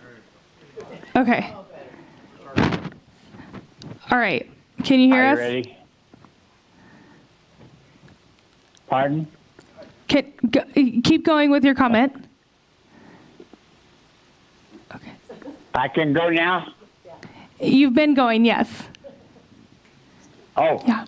Hello, I'm Don Weissong, and I have gone across the United States over 20 times. At night when I come into the hotel, I look on the board to find out if they have any meetings, county, city. I've had a lot of them. And I learned on the Mississippi River about the infrastructure in Washington, D.C., and how they get their water out of Mississippi into the rainbirds that water the crops that you people eat the food. I don't understand what the mayor or the manager of the city tell me why I'm wrong to have you people, the city council, to go to the senator, I can't pronounce his name, it starts with a B, and have him come down here and talk to him about the infrastructure, getting the proper tools, money, and all that stuff. They do it all over the United States. That's our taxpayers' money that they do it with. You don't have to use our money here. Use everybody's money, every taxpayer, and it's right there in Washington, D.C. President Trump is, I bet you, willing to do it. Because I've heard him say he wanted to improve America, make it great again. That is making America great again. If you go talk to your senator, ask him for money for infrastructure, and do it. That way we won't go broke. You're depending on those buildings for the money to do this. That's what you're doing. I'm 91, almost 92. I can read this. It's just like the last city manager got up there and he told you you could better be aware of certain situations. He knows, but he won't come out and tell you. He's hiding. I don't like that because I'm telling you the facts. I'm telling you the truth. I'm telling you what you can do and save a hell of a lot of money on us taxpayers. Thank you. Thank you, Mr. Weissong. Just to clarify for everybody, we restarted his time for technical difficulties with the echoing and everything, so we restarted his time. All right, anybody else on the line? Yes, we have Debbie Peterson. Okay.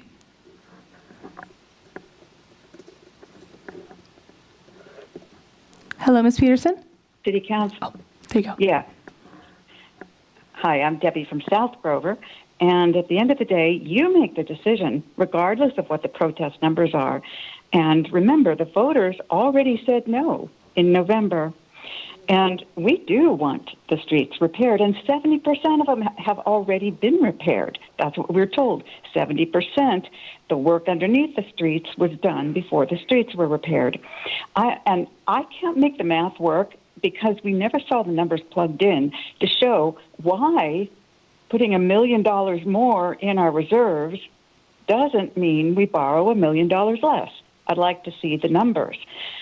Government Code Section 6606B says that within 180 days of the close of each fiscal year, the Admin Services Director shall make available to the public an accounting of the development impact fee funds. The council shall review it. And they have to show the amount of the fee, beginning and ending balances, amount collected, interest, public improvements on which the fees are spent, the amount spent on each improvement, the percentage of the cost of public improvements funded with the fees, when construction will start, if they have initial funds, and a description of each interfund transfer or loan, including the public improvement on which the transferred or loaned fees are spent, and when it's going to be repaid. This didn't happen. I've been asking for it for a month. I've been promised it. Several folks met with the city manager. I haven't seen any of this. Have you guys seen it? So any person can request an audit if a local agency doesn't do the above for 3 consecutive years, which I believe to be the case. I'm wondering if that's what we're going to have to do. What I would suggest is until you see those numbers plugged in and until you know that development is paying their fair amount and we are being legally provided with the information that's required, then don't improve the increase. Thank you. Thank you, Ms. Peterson. Is there anybody else on the line?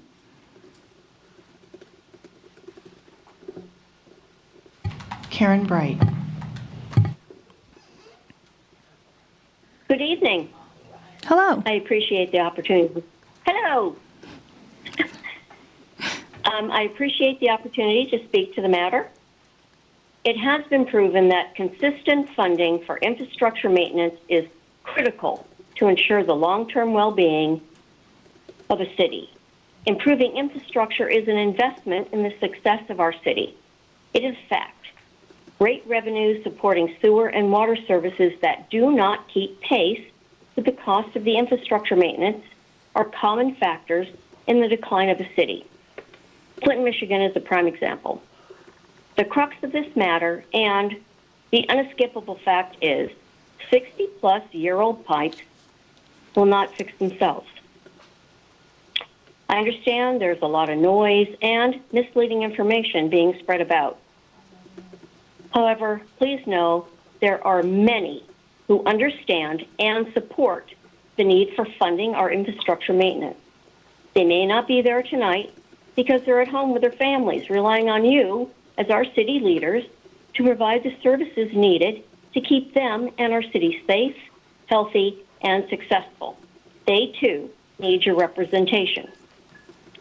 I ask you to act to ensure the health and safety of our city and residents by approving the proposed rate structure and adopt the resolution to amend the master fee schedule for the wastewater rate.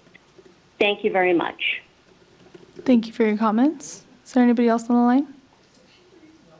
Excuse me. Thank you. It says Jeffrey, so I'm not sure. Okay. Hello, Jeffrey. Good evening, Council. Can you hear me? Oh, no, it's okay. Sorry, go ahead. Krista Jeffrey? Oh, Krista Jeffrey. Sorry. It apparently Krista said Jeffrey. Jeffrey. Okay, go ahead. I'm sure Jeffrey's a nice guy, but I'm not him. Good evening. Thank you for giving me the opportunity to comment on this. I am a completely normal person, and so when I thought about this item coming up on the agenda tonight, I went into a major deep history dive on infrastructure, particularly around sewers, which, like I said, is a totally normal thing to do. And I learned some really cool things I wanted to share with you guys. It turns out that the first time we used sewer water to detect polio was back in the 40s in Philadelphia, and this was because we basically did not have any sewer treatment infrastructure in the United States until after World War II. And so kids were swimming in the same river on the opposite side of a pier from where sewage was literally being dumped in the Delaware River. Super gross. Yeah, let's not go back to that. But because we did that back in the 40s, now we routinely use sewer water to detect other illnesses in the community, norovirus, salmonella, COVID-19, hepatitis A, and super cool, we can detect the level of opioids in the community and thus better predict future overdoses. So we buy extra Narcan for our public health department and all that fun stuff. So I just wanted to share this paragraph that I came across last night just to kind of underscore why we're all in the room here.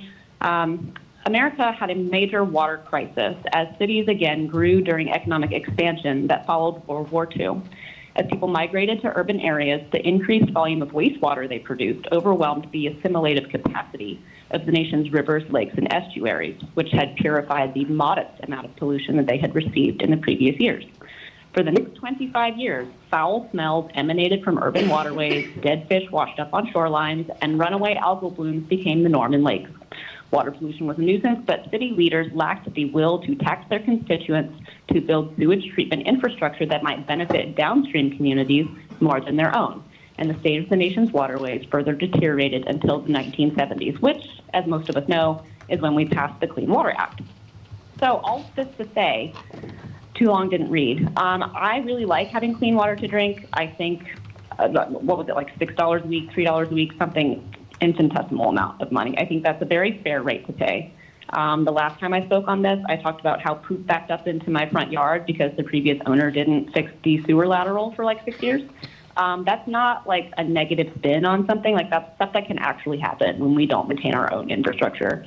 I like living in the future. Let's please put the pennies in the piggy to make sure we can all flush toilets. Thank you. Thank you, Ms. Jeffries. Well, that's perfect timing. Anybody else on the line? No. Okay, so at this point of time, I am going to close the public hearing. So now there are no longer any protests that will be accepted. I'll bang the gavel if you, now it's closed. I want to address some questions before we do our recess. So bear with me, I have a lot of questions and a lot of notes here. So the first thing, we heard a lot about Central Coast Blue. Are we trying to fix our sewers for Central Coast Blue in order to have Central Coast Blue? No. There is nothing related to what's proposed in the sewer projects that has to do with Central Coast Blue. Okay. Were wastewater funds deferred 5 to 10 years for? So for the 950 El Camino Real project, there was an agreement with the prior property owner for a longer-term deferral based on initial estimates many, many years ago. That property owner went bankrupt. The property was foreclosed, and new property bought it, and ultimately that property was subject to a deferral that tied into occupancy. So not 10 to 15 years, but tied into occupancy. And the amounts did vary over time. I think there were some initial estimates from 10 to 12 years ago.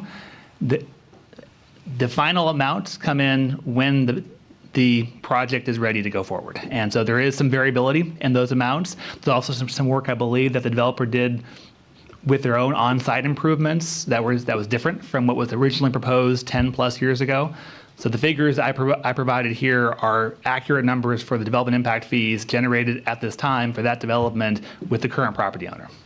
To piggyback off of that, this is kind of probably a Ms. Martin question. At one point, are diffs, when a development is building, at what point, what rate structure are there diffs accounted for? Is it at what point? Yeah, thank you. It depends.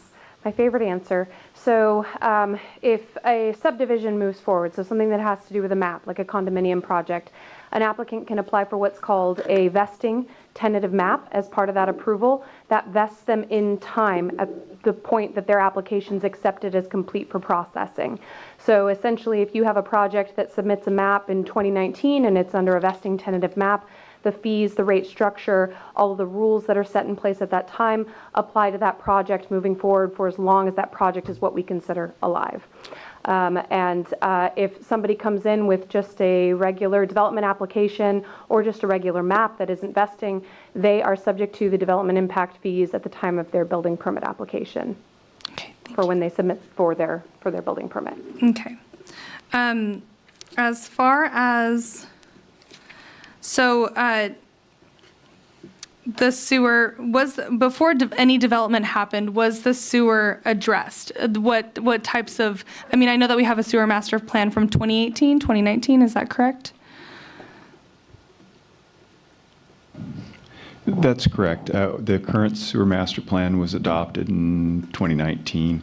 There was an earlier one around 2008, I believe, that informed most of the work that was done prior to 2019. And a lot of that work was completed. Mostly it involved, you may not be familiar with it, but what was called the Industrial Area Sewer Project. A lot of new sewer mains were built south of Farrell Road, which allowed the city to eliminate 3 sewer lift stations, which is a huge plus for your sewer system. The reduced pumping costs, the maintenance issues, the risk associated with those were all eliminated with that project. A number of sewer lines were improved ahead of Measure K projects. Throughout since 2014, we were upgrading, I should say, sewers where necessary ahead of Measure K projects. So quite a bit of work has occurred. I will say, though, the work was spread out over a fairly long period of time, simply due to the fact that the rate structures in place at the time did not support a very aggressive capital program. But part of, and this might be a Ms. Martin, sorry, you're going to keep coming up and down.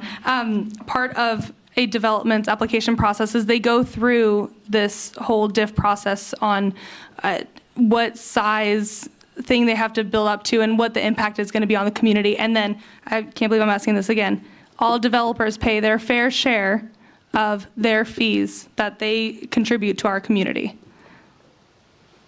Correct to the latter question, and to your first question, can you ask it one more time?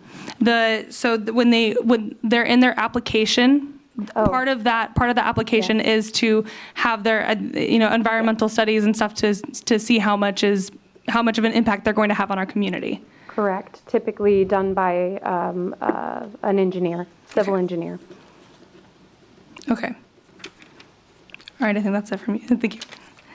And then, okay, let's address these questions about what we're doing tonight with our public hearing and who can collect our protest letters? So the process that they were referencing, or that the commenter was referencing, was regarding assessments, which is like an improvement district that is trying to be put forth under the 218 process. This is not that. This is a fee process, and under a fee process pursuant to Government Code 53755, it varies from the process for assessments under 53753, where the city is able to promulgate its own processes for collecting these ballots and for counting them. And again, we are going to be counting them here right now. Once we take our recess, they'll start to be counted right here in the room for everybody to see. Correct. Thank you. Okay. And then this might be a question that nobody can answer, but speaking in regards to size, Oceana is Oceana? Where am I from?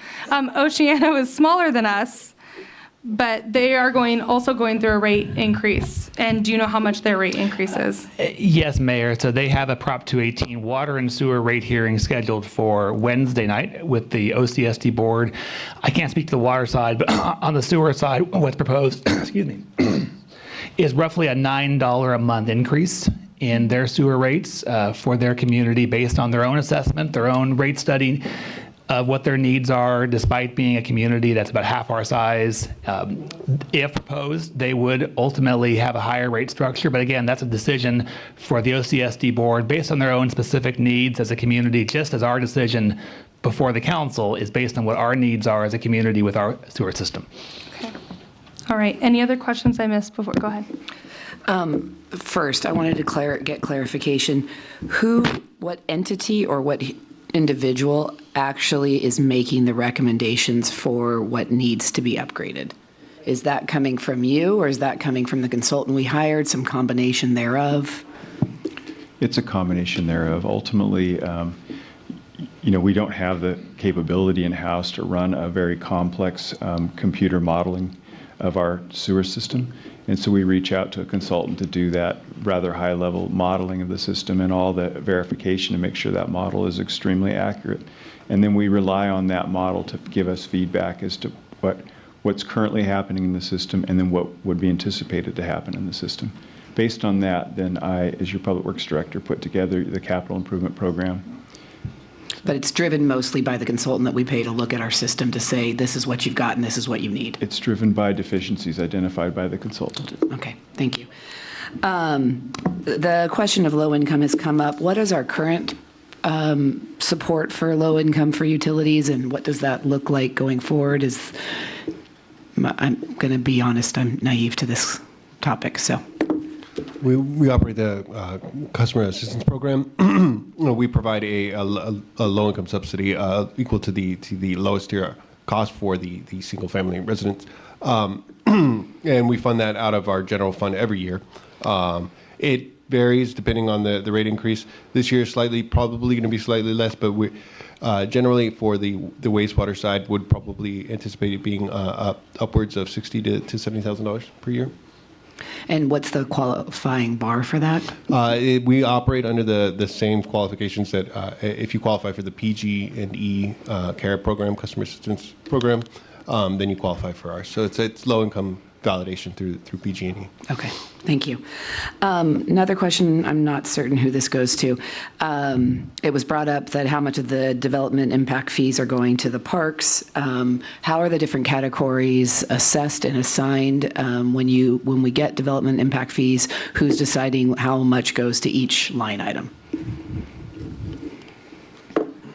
So each project type is defined by different land use category types. So what our development impact fees have are 3 or 4 different types. We have residential, we have non-residential that includes commercial, industrial, and we also have hotel and lodging.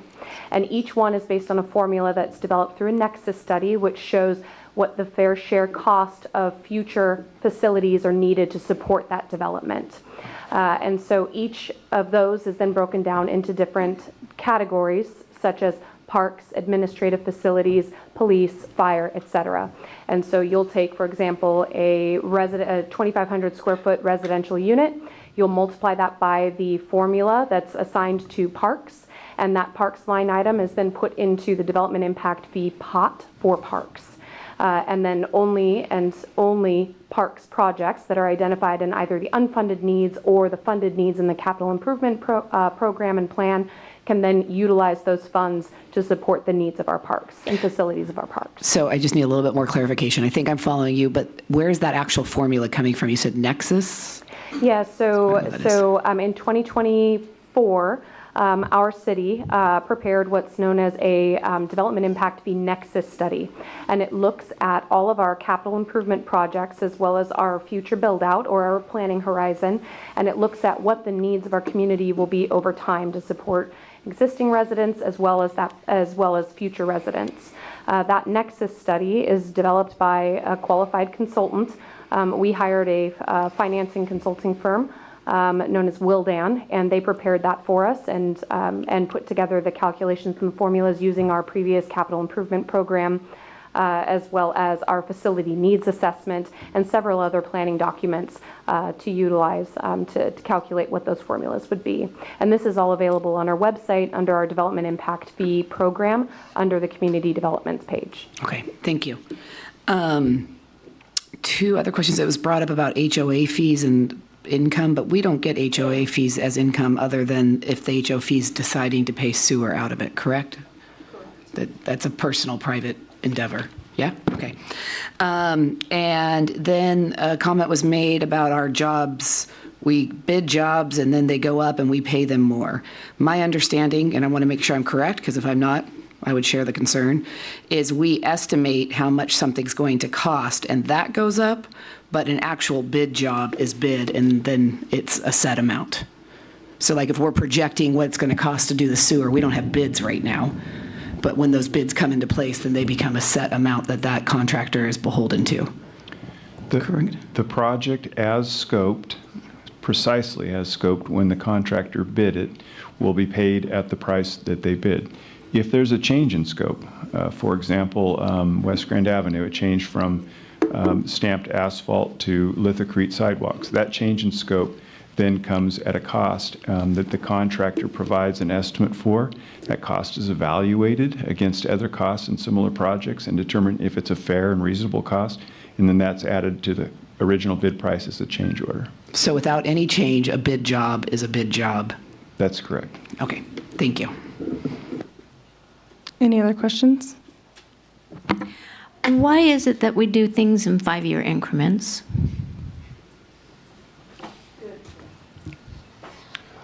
Generally, that has been the standard practice here. It is often done in a 5-year increment because that way we have a rate structure that can support capital projects over a 5-year period, operations and maintenance over a 5-year period, versus looking at it on a 1-year or 2-year basis, especially when we're looking at the prospect of bond financing, which would be one of the immediate steps we would take to your council to be able to provide these funds to get these projects done over a multi-year period. Okay, so are we looking at a bond fund in this situation? We are. We would be proposing to bring a bond financing agreement to your council this fall, pending your action on the rate structure tonight, and be able to advance cash up front and do more work over this next fiscal year than we could do if we were just waiting and paying as we went along. Okay. And would it make any difference if we shortened or extended the rate increase to a bond, to qualifying for a bond? Ultimately, the debt service for the bond would have to be paid over a multi-year period, so a shorter window than 5 years would make the debt service amount more uncertain. In terms of extending a rate structure, I don't believe that we have the legal ability to do beyond a 5-year period with what's before the council. Okay, so 5 years is it's industry standard. It's our best practice. Back in 2017, we had a 5-year rate structure that we brought forward to the council in 2021. The only reason we brought forward at that time a water and wastewater rate structure sooner was because the current structure in 2021 was not sufficient to address the needs we identified. That is still the case in 2025 with the wastewater rate structure before you. But if adopted by your council, our intent would be to not bring back a rate structure to the council again until the 5-year period is done. Okay, thank you. Any other questions? And this is just one for my information, is, well, first off, the 2 information sessions that were noted in the Proposition 218 notice that was mailed to everyone, one for May 8th, 2025, then one for May 28th, 2025, were those required to be done in the Proposition 218 process? No, they were not. The council requested us to do this. And how many people showed up to each of them? We had 5 attend the first one and 9 attend the second one. Thank you. Any other questions? Okay. Got it? Okay. So now we are going to take our brief recess for our city clerk office to count the protests. And we will take that break for as long as it takes. I don't have a set time.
All right, and we are back. So I will ask the city clerk the city attorney, how many protests were received? Thank you, Mayor and Council. There were 2,681 protests that were needed. Of that, there were 382 protests that were received. All right, thank you so much. So because are we confirming that that is under the threshold? Okay, so now that that is under the threshold, we will bring it back to council for deliberation. So I'll start with Councilmember Tuggle. First, I wanted to thank everybody's thoughtful and respectful conversation around this. I know that a couple of people have made the comment that it's too steep or that, we don't want this. I want to start the conversation by changing the dynamic. We're all in this together. I'm a neighbor paying it too, and I would love to not pay it. That would be my first choice. That being said, our community member that was discussing natural law and the 7 generations, I would agree that we haven't been looking 7 generations ahead, and this can's been kicked down the road for a long time, and now we're stuck in this place similar to the paying back the waste fund, that we're trying to right a ship. I feel clearer and comfortable after tonight's conversation that we are not subsidizing new development. And that was a great concern of mine, and I feel like that really got addressed and answered. The CCB stuff and the park grant, or Central Coast Blue, let me be clear because there's 2 of them. It's not part of my purview. I mean, I can't go backwards in any of these ships and change anything that's been done. We can only control what's right in front of us. The fact that a consultant has come in and looked at our systems and said, you in trouble, that, this isn't a willy-nilly, I just want a new project to do. This is paying it forward 7 generations so that we make sure everybody's toilet's flush. This isn't fun. It's not glamorous. I don't love it. I mean, with the growth thing, even if part of this was growth, which I'm pretty clear that we're getting the development impact fees that we deserve, even if some of them are deferred in the cases in point, especially the low income, obviously I fully support. Growth's not an option. Not growing is not an option. So how do we do this sanely, and how do we do it collectively? And again, if I had a magic wand and I could make this go away, I would rather not have any rate increase. I don't think it matters how we compare to other people. It's just not pertinent to our experience. This is very specific to our needs, and we have pipes that are aging. That just is what it is. And I don't think we do any justice by kicking the can down. I think it's time to take care of the next generation. And I recognize that is going to have an impact on people. It is expensive to live here, and I don't do that without empathy. But I think it's important sometime to stand up and make the hard decision. So I would also echo that I got a lot, I can't quantify, but emails and conversations that were in large support, and mostly were in support of going forward. So, and some of that wasn't reflected in tonight's conversation. So trying to speak on, people always say, well, you need to represent the community. The community is so diverse that that's not a simple pulse to get. So I feel like I've done my due diligence, and sometimes this is just, it's time to act, and I think that time is now. Mayor Pro Tem?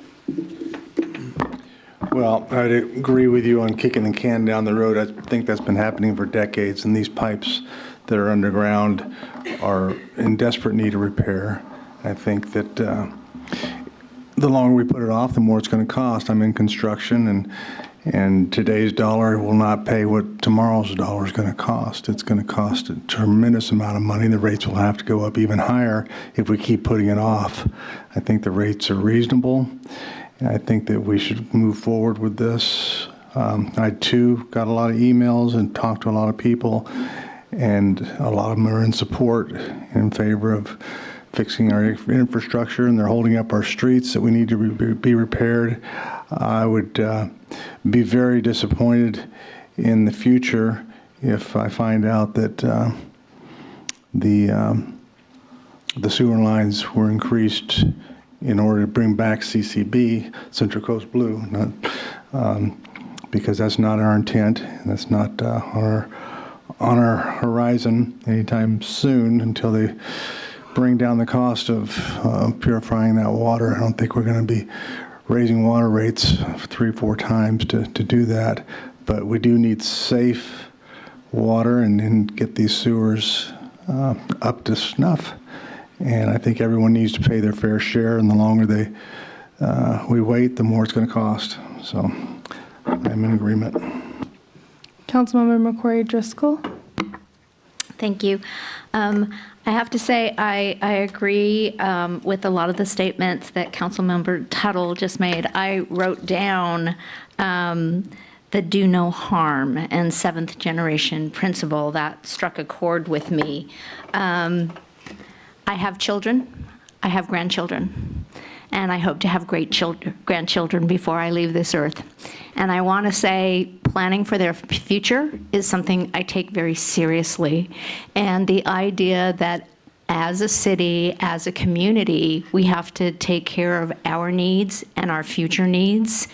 The reason I asked the question about length of time is I believe that if we had been doing small incremental increases over a longer period of time, we wouldn't be looking at even $2. We might be looking at less. Because I believe in saving for my future, that's how I manage my budget. I think it's important that we stop kicking the can and we start looking at things like that.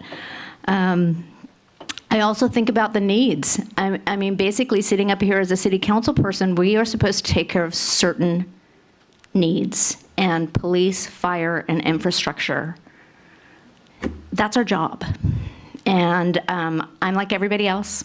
I don't want a rate increase. I don't want to have to pay more. But, you know, none of us hopefully make what we made 20 years ago. Hopefully we've gotten raise increases in pay along the way, because we could never ever survive, any of us, on what we were making 20 years ago or what we were spending 20 years ago. So in that sense, yeah, I think we need to bite the bullet, do the right thing. I'd like to plan sensibly, and I'd also like to say, if during the time I'm sitting up here, if there's a grant, if there's any lowering of costs, if there's any additional revenue, I want to see this come back to the potential of, can it lower fees? We talk about it, and I know that's a long shot, but I think it's really important. We understand this is the max, but I want to see hopefully some of those grants come to fruition and us be able to come back as city council members and say, hey, we found some money, we found a way, and we're going to save a little bit of money too. So, thank you. Thank you. Councilmember Wyrick. Yeah, first, I do want to thank everyone who came to speak, especially at this hour. It's never fun. We do it all the time, but for the average person, you know, they should be watching TV, like we heard during public comment. And also, I appreciate everyone who did submit a protest, because they did go out of their effort. Yeah, they received the mail too, and they sent it back.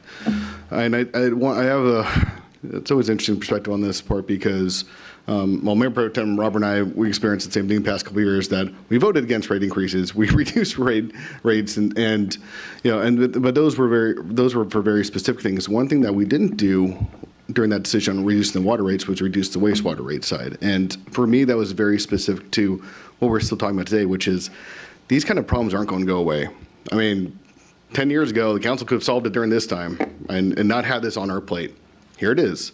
Kick it down the road, 10 years later, is that next council going to be like, why didn't someone do something earlier? Who was on that council? That was me.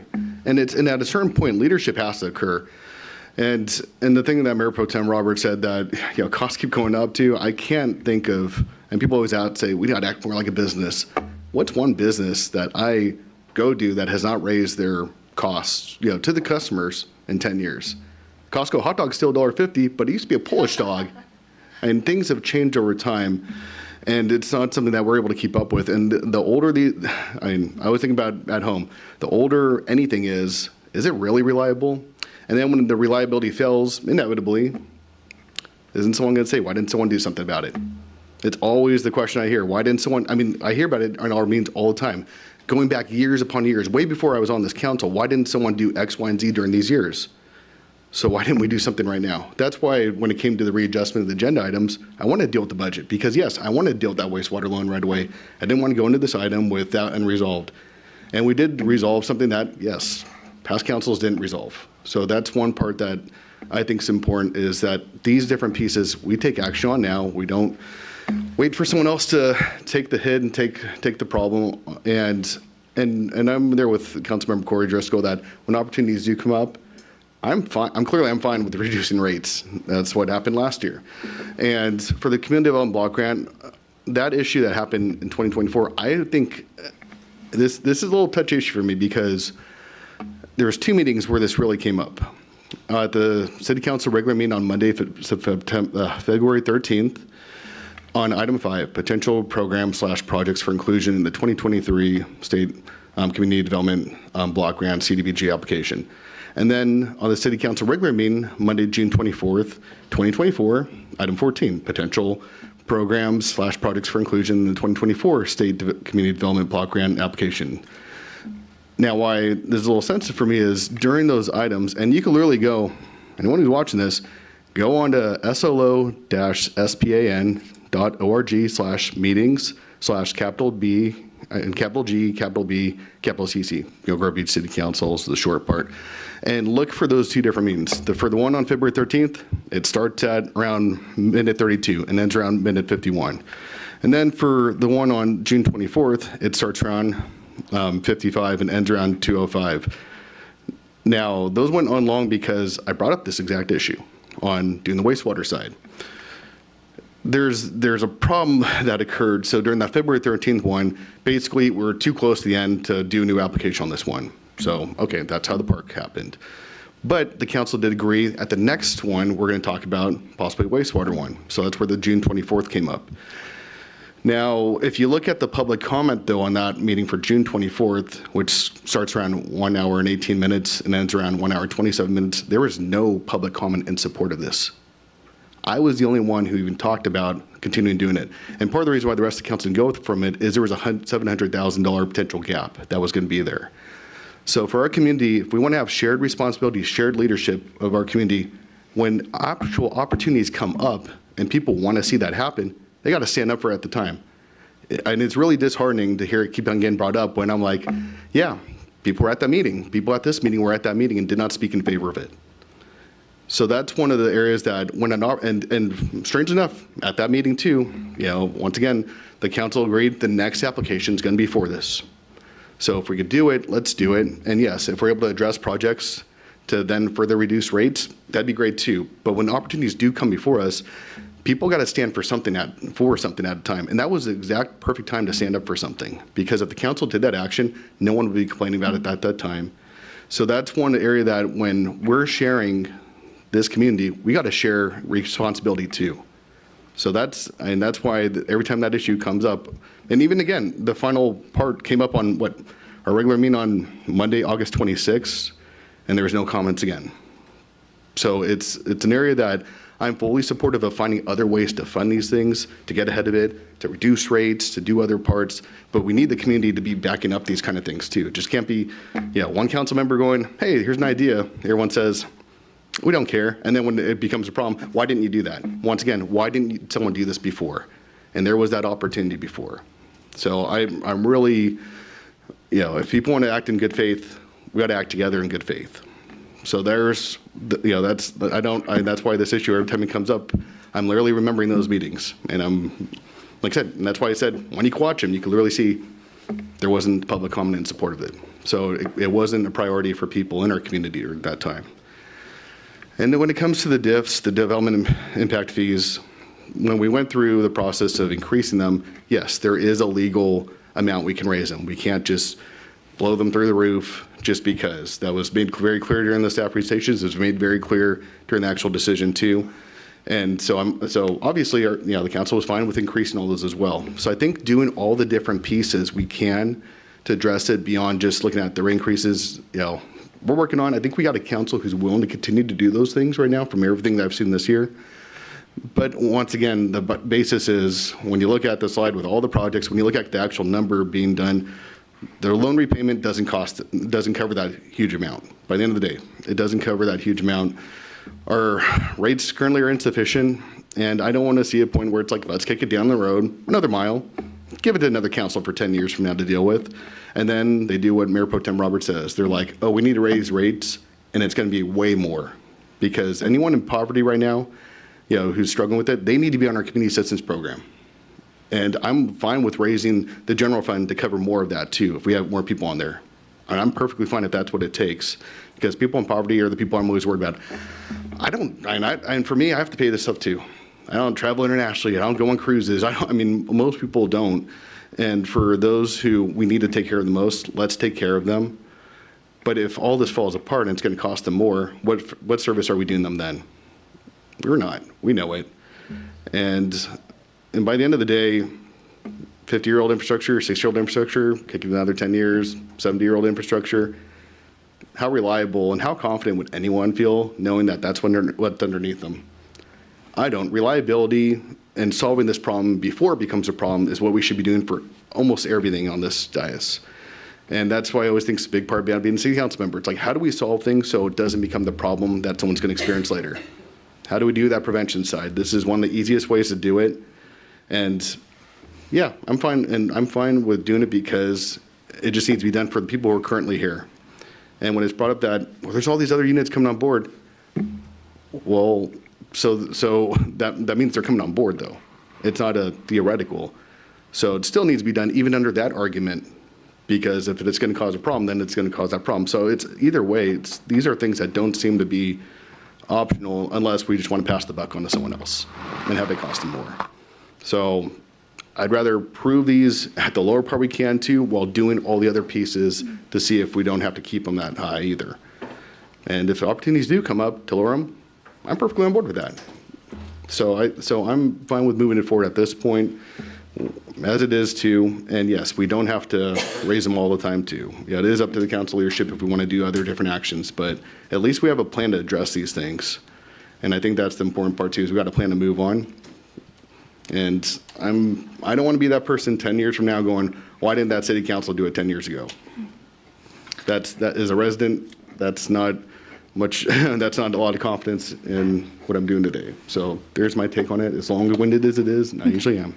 All right, to piggyback off of that, I think the only way that we know that we've made the right or wrong decision is if the failures don't happen, then we did the right thing. If they do happen, failures happen, then we have the funds to deal with it. And I know it's hard. I know it's hard for all of us to be up here and ask for more money. I mean, I know I use this a lot, but the infrastructure is 2 times my age, and some people have infrastructure that's 3 times my age. And again, I also don't want to be the council that decided to, we keep saying this, kick this can down the road, and it's time to pick up the can and take it off the road and do something with it. I know we've all said that, and so I just appreciate the community. I mean, the 6%, almost 7% of people who even sent in protests, whether you were for it or against it, the emails that we received at the community forums, the questions.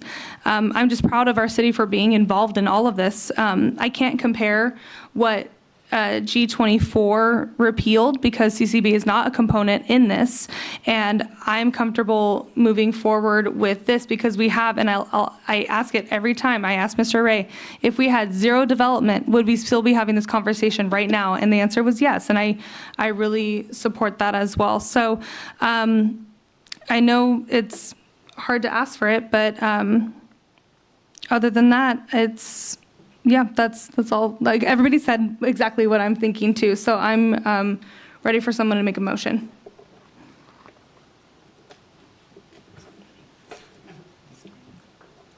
Sure. So let's see. I was looking for the right language. Yeah. Okay. So I'll move to approve the proposed rate structure and adopt the resolution amending the master fee schedule for wastewater rates effective July 1st, 2025. Is that the accurate one? Can I have a second? Second. We have a motion and a second. Can I have a roll call, please? Councilmember Wyrick. Yes. Councilmember Tuggle. Yes. Councilmember McCory Driscoll. Yes. Mayor Pro Tem Robert. Yes. Mayor D. Yes. All right, that passes. Thank you to all the staff involved with this. I know that it's been a long journey, and so I just have to say I'm really proud of our council as well. Past councils couldn't do this, and we did this. So I'm just proud of our council for coming to an agreement on this. So given the time, we are now on to our council committee reports. I would ask that they be very quick. Yes. Okay, good. If you don't have any, then that's great too. Okay, so Councilmember McCory Driscoll. I have nothing to report this evening. All right, Councilmember Tuggle. The only thing I have to report on is the Zone 3 Advisory Committee put forward to the Board of Supervisors support for looking at a plan for non-state water agencies like Grover Beach to be able to buy any surplus water that other agencies are not using that is allocated to them from the state, and we'll be waiting for the board to move on that. Good. That's it. Councilmember Wyrick. None of my committee assignments met since our last meeting. Mayor Pro Tem. Do you have any comments? Okay. No, okay, cool. Okay. Yeah.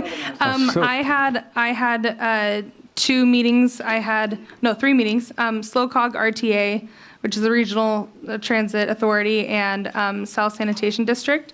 And SLOCOG, I guess I'm the only one who has all the assignments this time. So SLOCOG met, and we approved to further the Morro Bay roundabout. That was the biggest topic of that meeting. And then for South San, we went over our budget. We had the first hearing, our budget hearing, and that was great too. That was pretty much it. I can go in further detail at a meeting that we're not sitting here at 9:46 p.m. So now moving on to council communications. Again, if we can keep it brief. Councilmember McCory Driscoll. I just want to thank everyone for all their due diligence, to staff for the reports, answering our questions, to my peers, and to the community. This is our job. Tonight was a tough job. But I admire everyone that stands up and shares information and shares ideas. That's what we're here for. That's what this process is all about. And I'm going to go home tonight tired, but thankful that I live in such a great community. Councilmember Tuggle. I don't have a lot. I've been enjoying some of the new restaurants that have been popping up. I can walk to a fish joint. Stop. I'm so excited. And on a personal shout out, I know some of you know, we were able to surprise my graduate. Yeah. I'm going to cry. And his oldest brother, it was supposed to be deployed. It turns out I'm not supposed to say very much, so I'm not going to say he has all these secret things that I was telling the reporter and I got in trouble. But anyhow, his brother was not expecting him to be here, and a whole committee of people had to help to make it work, including Chief Monroe. He hid him in his tent and put a cap and gown on him, even though he was in full military fatigue. And if you haven't seen the video, KSBY and the Tribune caught it, and the look on his 18-year-old face when he saw his big brother, and the tears, and the interview afterwards when he said he couldn't feel his body, it went numb because he was so overwhelmed, was pretty special. And it just affirms the community that we live in and that they'd worked so hard to make that happen for one kid and one family. So thank you to everybody for being in the process. This is democracy. It's ugly, it's messy, and it's also beautiful. Mayor Pro Tem. Yes, thank you everyone for being here tonight. And even though we don't agree on everything, as she says, it's democracy, and sometimes it's not pretty. But I think that we did the right thing, and I think in the future our kids will appreciate it. And I'd like to see the rates as low as possible, like everybody else. But in any event, thank you for being here. And the pancake breakfast was a big success. Thanks for everyone showing up, and we'll see you the next first Sunday. I love it. Councilmember Wyrick. Thank you. Yeah, I'll just briefly touch on a couple things since your last meeting. I got my Oreo and pancake breakfast because then actually right after that I went to the Philadelphia Community Center in Gore Beach and got their chicken barbecue. So I got my breakfast and barbecue at the same time before I had to run off and do more things. And Councilmember Tuggle, thank your son for his service, and I'm glad he got to be, his younger brother got to see him too. I saw it on the news, so yeah, I could see that special moment. One thing I would like to ask as far as council concurrence for a future agenda topic is the economic finance incentive. I'm not sure what the exact policy that was called, that was done in 2018. If we could bring that back at a future meeting, because clearly that's the topic that's probably going to look at too, and circumstances have changed since then too. So that's the only thing I'd ask for council concurrence from at a later meeting. Okay. Yep. Yeah. I'll keep it short on that time. Okay. I'm going to follow up with a couple of these people on some questions that were asked, but I think I can reach out to all of them actually individually. So as for my council communications, again, we're investing in our future. So I'm just proud of all of us, and I'm proud of the community for standing up and speaking on it. So now on to city manager's reports and comments. Just very briefly, I want to mention that our next City Talk Community Forum is scheduled for Wednesday, June 18th from 6 to 7:30 at Ramona Center. The topic will be police technology and upcoming events, including our social host ordinance, July 4th enforcement. So Chief Monroe will provide the presentation at the City Talk Forum. And then we also have a Coffee with Council event scheduled for Thursday, June 26th, 9 to 10:30. We'll have Mayor D and Councilmember Corey Driscoll attending this event. And just on a personal note, a shout out to my daughter, a freshman at AG High School who made the state track and field championships last week in her first time at a high school track event. And it was so wonderful to see her compete. So great job, Chloe. Wonderful. Good job, Chloe. Okay, city attorney's reports and comments. Thank you, Mayor and Council. The only report and comment that I had is we're going to continue the closed session item until the next meeting. There's no need to discuss it this evening. Oh, okay. All right. So no closed session. Okay. Oh, that's all right. I know. I was like, okay. So since there's no closed session, we will adjourn this meeting.